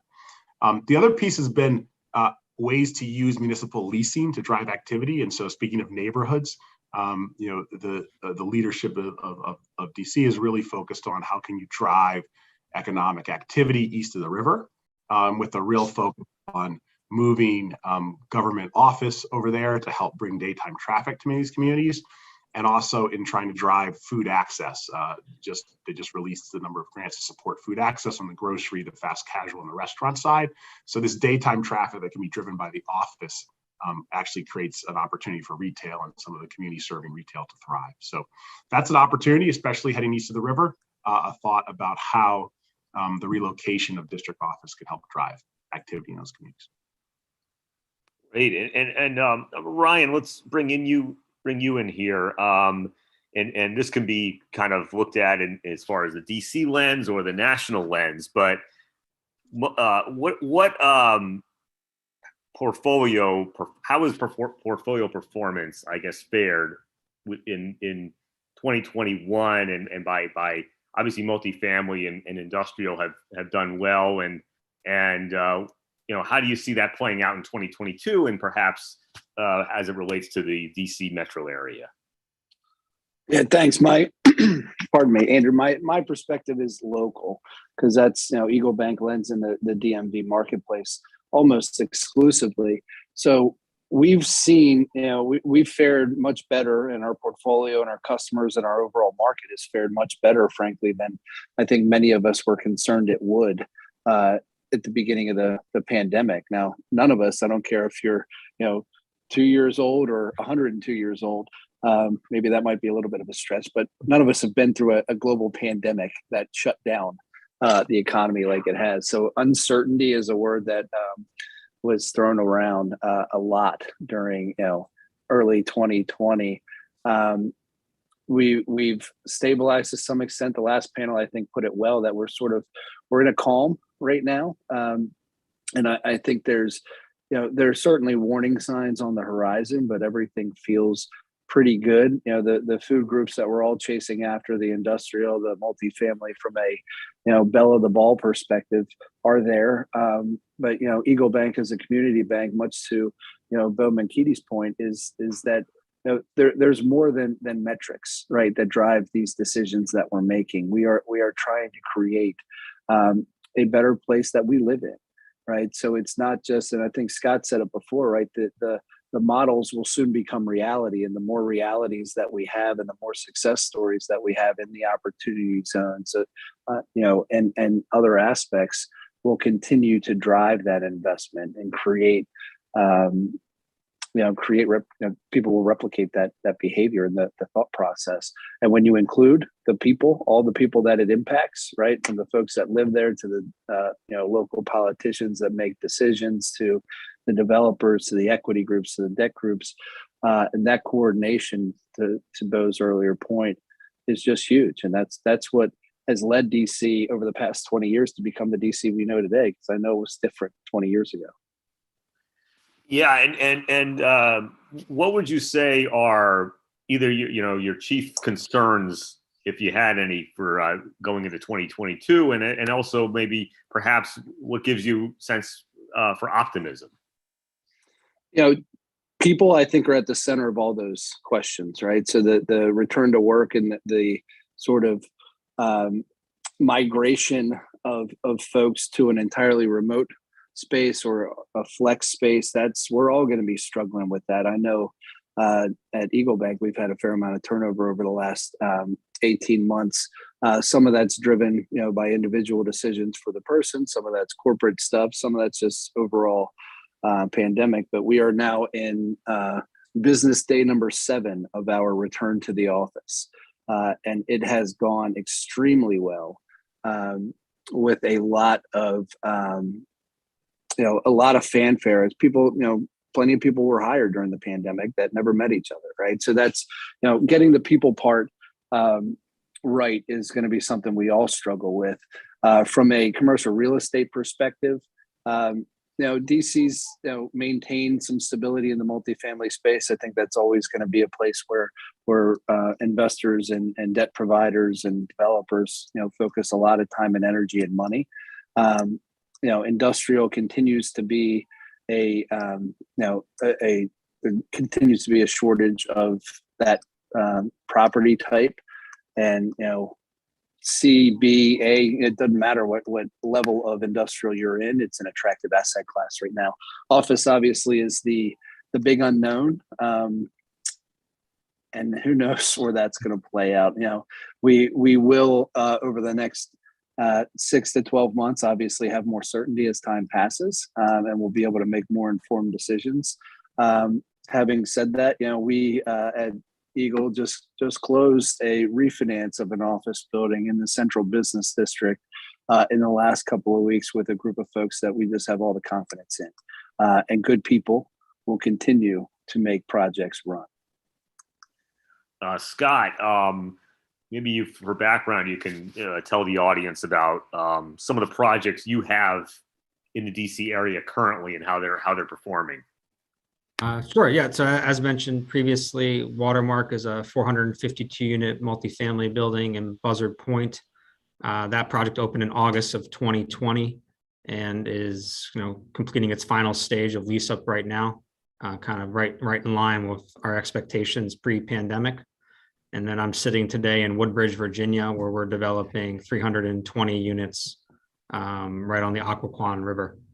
So those are our two current local projects. And then PTM is also investing in opportunity zones up and down the East Coast. We have a 360 unit multifamily development project in Miami, Florida. So you talk about a hot market right now. It's probably the number one multifamily market in the country. That project opened in May of this year and is already 90% leased. And 60% of our residents are coming from outside Miami-Dade, and 40% of those are coming from outside the state of Florida. So just tremendous demand in that market. Yeah, getting back to the DC metro area, how would you say the region as a whole has fared, from the pandemic? Is it, obviously it might vary by sector, but I mean, is it back to, for the most part, back to pre-pandemic levels in most sectors, or still a ways to go? Yeah, I think you're seeing it pockets across the region, and I think this was touched on the last panel too. What's great about DC is that it is slow and steady. The unemployment rate, increased, but not as much as relative to the rest of the country, and the bounce back was kind of in line with previous recessions. I think hopefully what's different this time is the tech sector. And, DC being one of the top 5 tech economies in the country now, led by Amazon and HQ2 there. And, the job creation that's being spurred there will have ripple effects throughout the economy. And I think that's going to be the leader here coming out of, the pandemic and into 2022 and beyond on the, next wave of growth for the region. Yeah. And Bo, back to you. Obviously, I know that he referenced Scott referenced the tech sector. I don't know if you saw a recent report that talked about DC as one of the top 5 areas for STEM, and is that something that has been gaining? Has that been the case for a while now, or is it kind of gaining more traction? And maybe how does that play into potential opportunities for maybe some life sciences, more life sciences development? It's an interesting question. I think we've seen a couple of different trends. There are some proposed projects that bring some life sciences, over at Howard University, adjacent to where we're developing the Bond Bread project as a new town center for Howard University. There's a project called Lot 3, and the team that was awarded that is talking about bringing a life science component. We're doing a lot of work up in Massachusetts where that is dominating, sort of lab is dominating almost in a crazy way, dominating the market. We haven't seen as much of that here. And so when you think about the presence of some of the other, the tech sector, the workforce that's here, it would make sense to see a little more life sciences activity than we've had historically in the past here. I think the other thing that's been really interesting in this sort of COVID time has been, we focused heavily on neighborhoods and this idea that connectivity, sort of two things, the advent of sort of Uber and ride sharing and all this sort of different transportation modalities. And then also this idea that during the pandemic, because people were working from home, there was less commuting. So people got really engaged in their hyper local community. They were maybe walking out of their building or out their front door and going down to the local shop and picking up things and staying in this very little ecosystem that was very tight. So as we became more digitally connected broadly, we actually focused in much more closely in our living and our relationships. And so what we saw happen was that a number of sort of not necessarily directly downtown adjacent neighborhoods, still close in because it's where people are living, they're still going into the office, but not as much, that those neighborhoods actually had a resurgence of activity, even in some of the small retail that was hurting. Whereas, sort of the activity downtown in the day has been slower to sort of come back in the community. So it's just an interesting, comment there on some of the way retail and residential acted during this time. Yeah, and I was actually, that kind of blends into what I was going to ask you next, which is about what are you seeing in terms of multifamily trends in certain neighborhoods, and also obviously affordable housing has been a big issue in DC, well before the pandemic, and how has that been affected amidst all these other trends? Yeah, I mean, it was really interesting, just to give you some perspective. When the pandemic started, we own and operate Keller Williams Capital Properties, 1,000 amazing, men and women who are sort of realtor entrepreneurs throughout the region. And when that first hit, my first reaction was, oh my gosh, how are we going to sustain all these people? How can we support them? And in fact, exactly the opposite thing happened. We saw about a month and a half, 2 months of downturn, and then we saw the residential real estate market go crazy. And really hit some all-time highs in terms of activity. And what that was driven by was, I always call it the tale of two pandemics. There were, your white-collar workers who in many cases were working from home remotely, taking care of their families, enjoying the flexibility. And then there were our service workers, the people that sort of make our economy go, our first responders, who are in harm's way every day.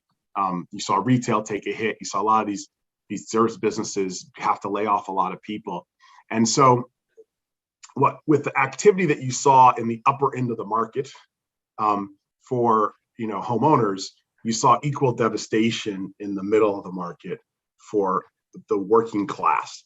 And I think that is a real important issue in Washington, D.C. and in our region. We talk a lot about affordable housing, but our policies tend to, because we have a huge need at the bottom of the housing spectrum, we tend to focus very heavily on 30% of the area median income or below, and provide a lot of wraparound services for housing. And that has been much needed and effective, but policy-wise, we've sort of forgotten the middle. And so we've created a market where you charge as much as you can, and then you basically provide heavily subsidized units, even for operating costs at the bottom of the spectrum. And I think what we're seeing is a continued displacement of the working class that was only exacerbated by the pandemic, because it's that bottom of the working middle that got hit the hardest during the pandemic. And so when you look, what does that mean for the future? Sorry, long answer, but what does it mean for the future? I think you've got to look in the region, you've got to look at the passive growth, and you got to ask questions like the following. If you go to Capitol Heights in Prince George's County, and you go to Rosslyn, right, over on the other side of the river, if you look at those two locations, from access to transportation, access to job growth, they are no different. Yet the housing markets are completely different in those two areas. And so how do we start to think about the growth, especially of our middle, the middle market? What's an entry-level home buyer in DC? And I think you're going to see that continue to move eastward. And I think, quite frankly, I think the district and our region are in danger of losing a significant level of competitiveness for employers unless we figure out how to solve the housing problem for working people, not just for those who are most in need. Yeah, and Ryan is I know you worked on some multifamily deals, and we were talking about public-private partnerships earlier. Do you see opportunities, perhaps, in the lending space for more affordable more multifamily developments that do incorporate some affordable housing as well? Yeah, I think Bo makes a great point, right? And you look at rising land costs and rising construction costs. So what does that equate to at the end of the day? A developer, in order to be incented to build that product, needs to go after, the upper end of that rental spectrum, right? And they'll maintain some affordability sometimes because they're obligated to do so. It's a tough needle to thread to enhance that the product that's offered to the workforce. I don't have a silver bullet in that space for sure. I don't know that any of us do, but I know that I personally am committed, and my company is committed to helping thread that needle in our nation's capital, because it's needed. We've made so many advancements over the last 20 years or so in DC and its immediate surrounds to become, top 5 STEM location, right? We're a top 5 life sciences provider at this point in time. And there's a lot of people putting infrastructure in place to maintain and even grow that presence in the life sciences corridor. And in order to do all that, and not just in those 2 spaces, but many others, we need to serve that middle class. And we need to serve that middle class well and respectably. And it's a challenge for all of us, not just in the CRE business, but in many others. Yeah, and for any of the panelists here, the infrastructure bill that was approved last week, obviously there's a lot of commercial real estate opportunities within that, or that could benefit the industry. Anything in particular in the bill for the DC metro area that would be good to highlight, you think? I think it's great that the bill got passed, and obviously just from like what's happening in Buzzard Point and the Capitol Riverfront and the new Frederick Douglass Memorial Bridge connecting that side of the river to Anacostia, more transformative projects like that will spur development. I know recently here in Northern Virginia, the federal government is going to step in to help expand the Virginia Railway Express, and make also the connections more frequent between Richmond and DC. So that's going to expand that corridor as well. It'll be interesting to see. I think, I guess, as the federal bill gets passed, now all the municipalities got to have to jockey for that money, and we're definitely following closely which projects are going to be funded. But it might be a little early to know exactly where the dollars are going to shake out. Sure, absolutely. Is there any obviously we still a lot to play out with that, but is there any projects in particular, any enhancements you think that would be good to prioritize, perhaps? I mean, the DC Metro is in a pretty rough state right now, right? We talk about people asking how close are you to the Metro, and that's always been a barometer for projects. And it's like, well, the ridership's at 10% of what it normally is, so does it really even matter? And Bo was talking about ride share, scooters, bikes. We built this massive bike room at Watermark that we thought was a huge waste of real estate, and we're 75% full, and that bike room is like overflowing. So there's definitely much more modes of transportation, but to have a strong urban core, you need a strong mass transit system. So that would definitely be I think a top priority for the region. I just want to echo that thought, because WMATA in our metro system, we need help. Couldn't agree more. And I think that this idea of transportation, right, huge across real estate across the country, and especially here, as these guys have just indicated with Metro. I think connectivity is the other one. So the way infrastructure projects, Scott talked about Frederick Douglass Bridge, other issues of connectivity between neighborhoods that can really be enhanced. And then the final one is, I think there's a lot of sort of public infrastructure around projects where you're going to see developers start to think a little more broadly about their project instead of just here's my lines, here's my lot lines. Start thinking about the streets and the roads and the things that surround them and trying to figure out how those projects can work together in a little more synergy. Taking a look at Northern Virginia, the Northern Virginia part of the DC region, obviously the Amazon second headquarters is obviously a big development there. Have any of you noticed any carryover from that yet in terms of maybe spurring other tech companies to the region, or is that still too early to tell? I mean, there's certainly been a ripple effect in the CRE world that folks in residential parts of Old Town Alexandria that weren't as active historically, the activities picked up, and there's conversions of office to residential.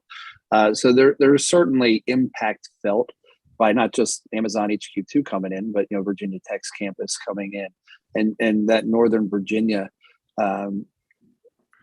Close in markets that they've always been strong, and they're much stronger now because of some of that influence, and that influence will continue. And Ryan, staying with you, just in general, where do you see? I know we touched on earlier about kind of the outlook for commercial real estate going into 2022. Still some uncertainty, of course. What do you see in general the DC, Maryland, Virginia outlook for the near and long term? I think DC, the DMV overall has proven over a long time, longer than I've been around, to be a very stable, if not the most stable, commercial real estate market in the country. Right? We don't have the highs that others do, but we don't have the lows that others do. So the outlook and job growth and getting known to be specialized in certain aspects, of life sciences, as an example, will continue to drive that stability and maybe even enhance that stability somewhat. Bill makes a great point around the connectivity of neighborhoods.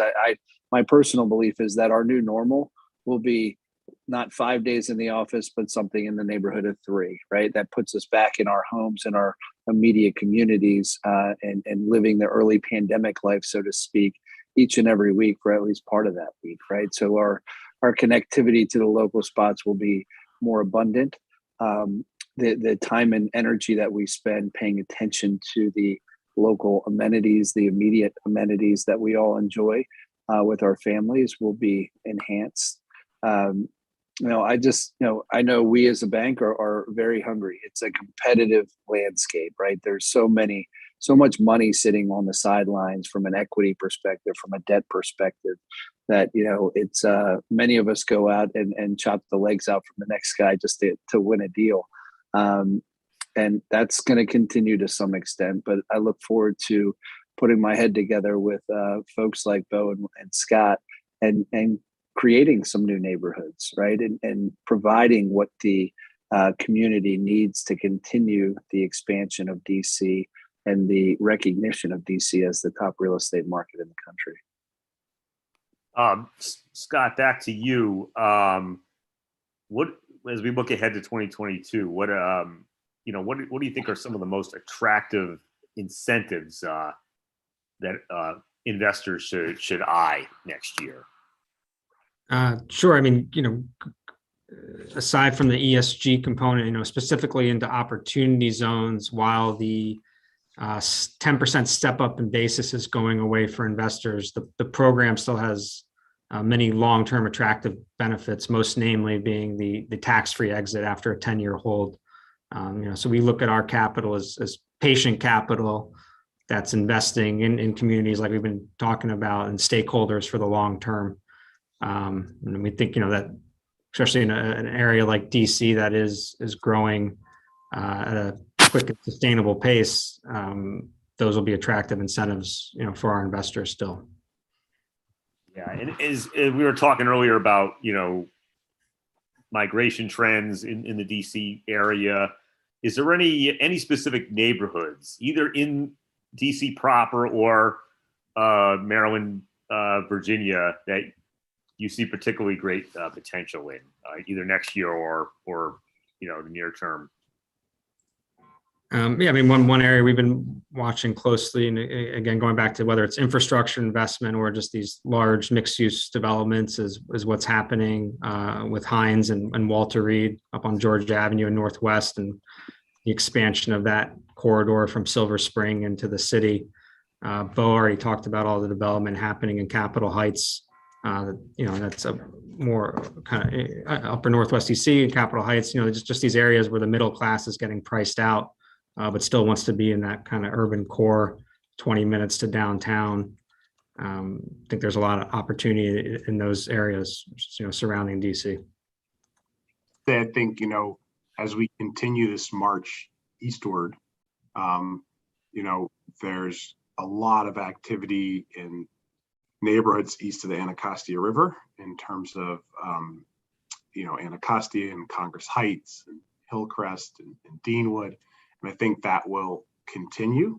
I think that in many ways, the housing price pressures in our close-in neighborhoods in Washington, D.C. and in Arlington and in Montgomery County are going to create opportunities, especially in sort of the middle market for sale market in Prince George's County, especially as you go east and southeast in Prince George's County, and also in little pockets of areas that historically haven't had as much activity, like Wheaton or parts of Annandale that are getting more attention, and along Columbia Pike. So I think there's some little pockets, and then there's sort of general expansion into markets that haven't had as much attention, but that sit along core transit lines and are very proximate to downtown from a transportation standpoint.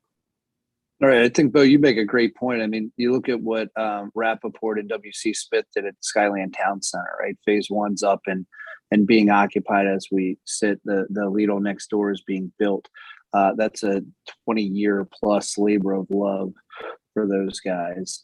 You look at the St. East campus and all the activity that's happened over there.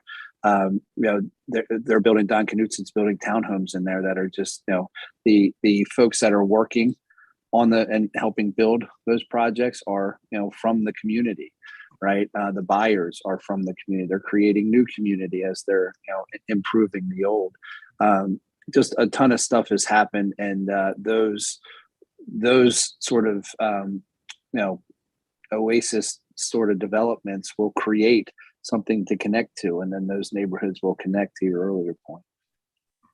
Yeah. Well, I'll remind the audience, we have about 7 minutes left, and if you have any questions for any of the panelists, just enter them in the Q&A part of your screen. Back to you, Bo. You were talking about the kind of the eastward trend.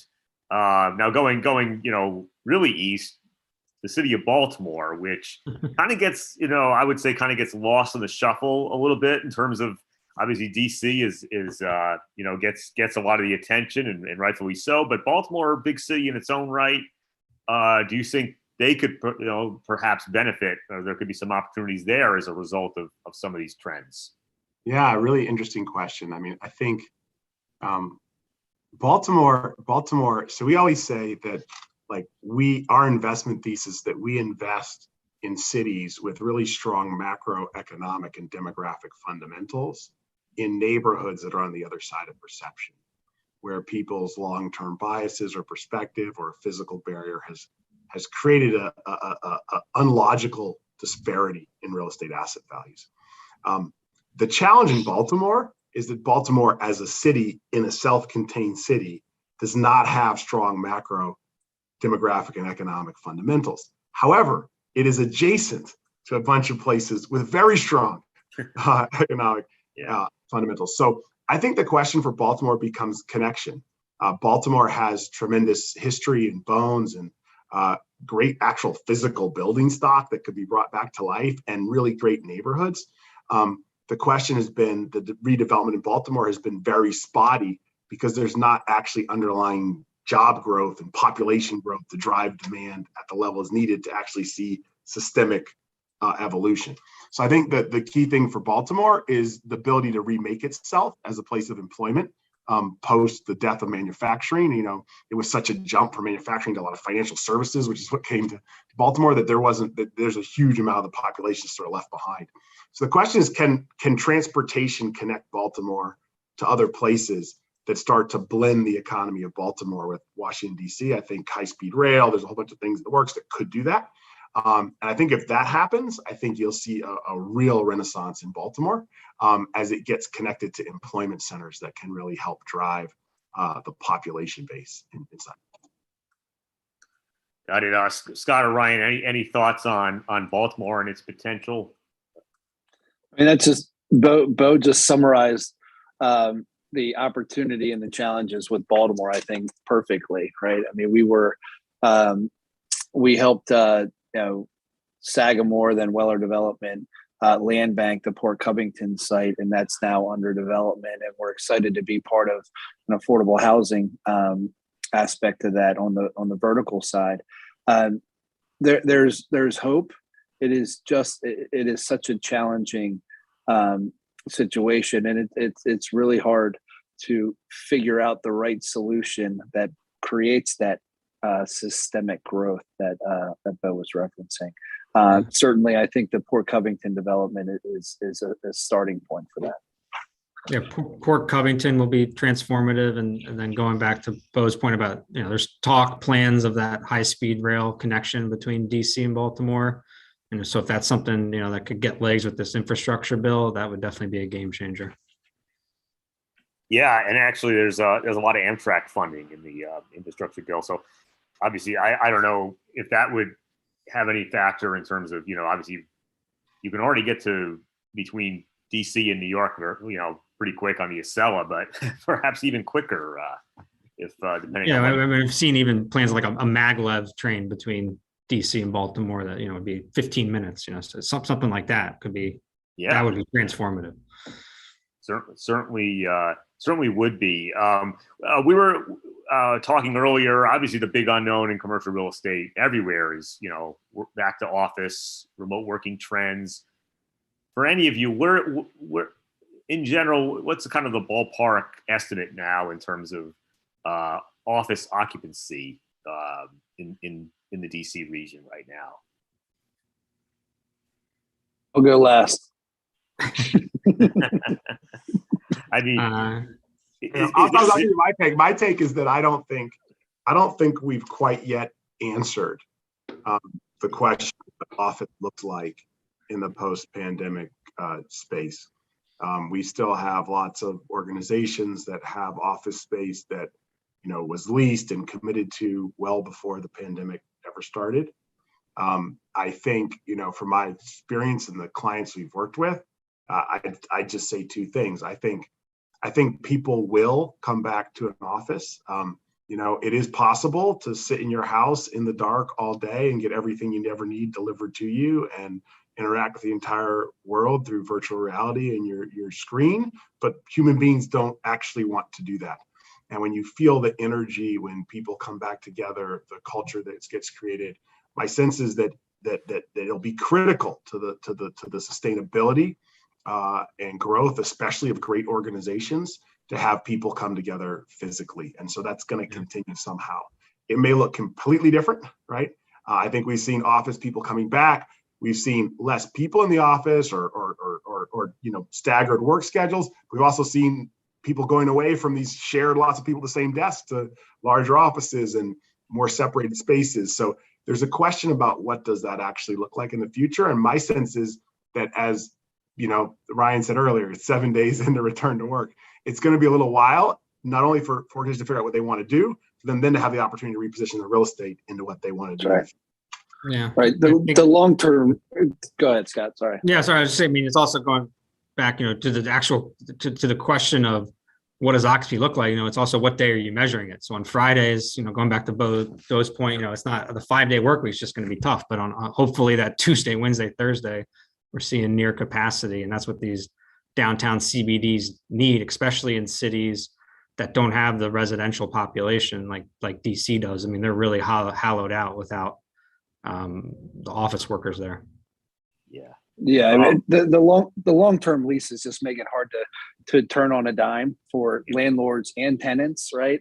And I just don't think we know, because the companies will figure it out. I know we're in the process of doing just that. First week and a half feels great, right? Talk to me in 2 months. I certainly hope it feels the same as it does today, but I'm not sure what that feels going to be, what the long-term strategy is for us and our people, and then therefore what our real estate strategy is from an occupancy standpoint. Great. Well, we're just about to wrap up, but before we do, Bo, real quick, I just thought of this on as far as the office buildings, and is there a potential opportunity? You're talking about the affordable housing problems. Could there be some of these Class B buildings that could maybe be converted into some affordable housing? Yeah, I think there's definitely opportunities for office to residential conversions. We're starting to see some of them and move afoot in downtown DC to really find ways to spur more of that. And I think once you sort of get a stabilization, as Scott and Ryan said, of what the market looks like, there'll be a better understanding of what that actually means in terms of the need for office space. And then we'll start to see that. We've had a great opportunity, though, just to give an example, up in Worcester, Massachusetts, where there is definitely way more office than they need, to have an opportunity to be involved in a lot of historic office to residential conversions. And there's a level of energy. Scott talked about the energy downtown. People have said, hey, is it dead because of COVID? I can tell you the only place where I've gone and felt that it was dead because of COVID is downtown Washington, D.C. during the middle of the day. And so that's the place that's going to need to evolve and imagine. And I think office will have to first figure out what it is. But once that's figured out, if that leaves a lot of excess property, I think there's a huge opportunity for that residential to fill it in. Okay. Great. Well, I think we're out of time. Thank you so much for a great discussion. And we'd like to thank all of you for joining us here today. We'd like to extend a special thank you to our program speakers and today's sponsors. Our presenting sponsor, Eagle Bank, Mesa West Capital, Pacific Western Bank, Safebarth, and Walker and Dunlop. I'd also like to remind everyone to mark their calendars for our Innovation Week, which will take place on November 15th to 19th. We have a great lineup of programs and events as part of our Innovation Week, including our annual Innovators Forum and Awards Reception, which will include conversations around adept and innovative deal making. Thank you again, and we look forward to seeing you at future programs and events.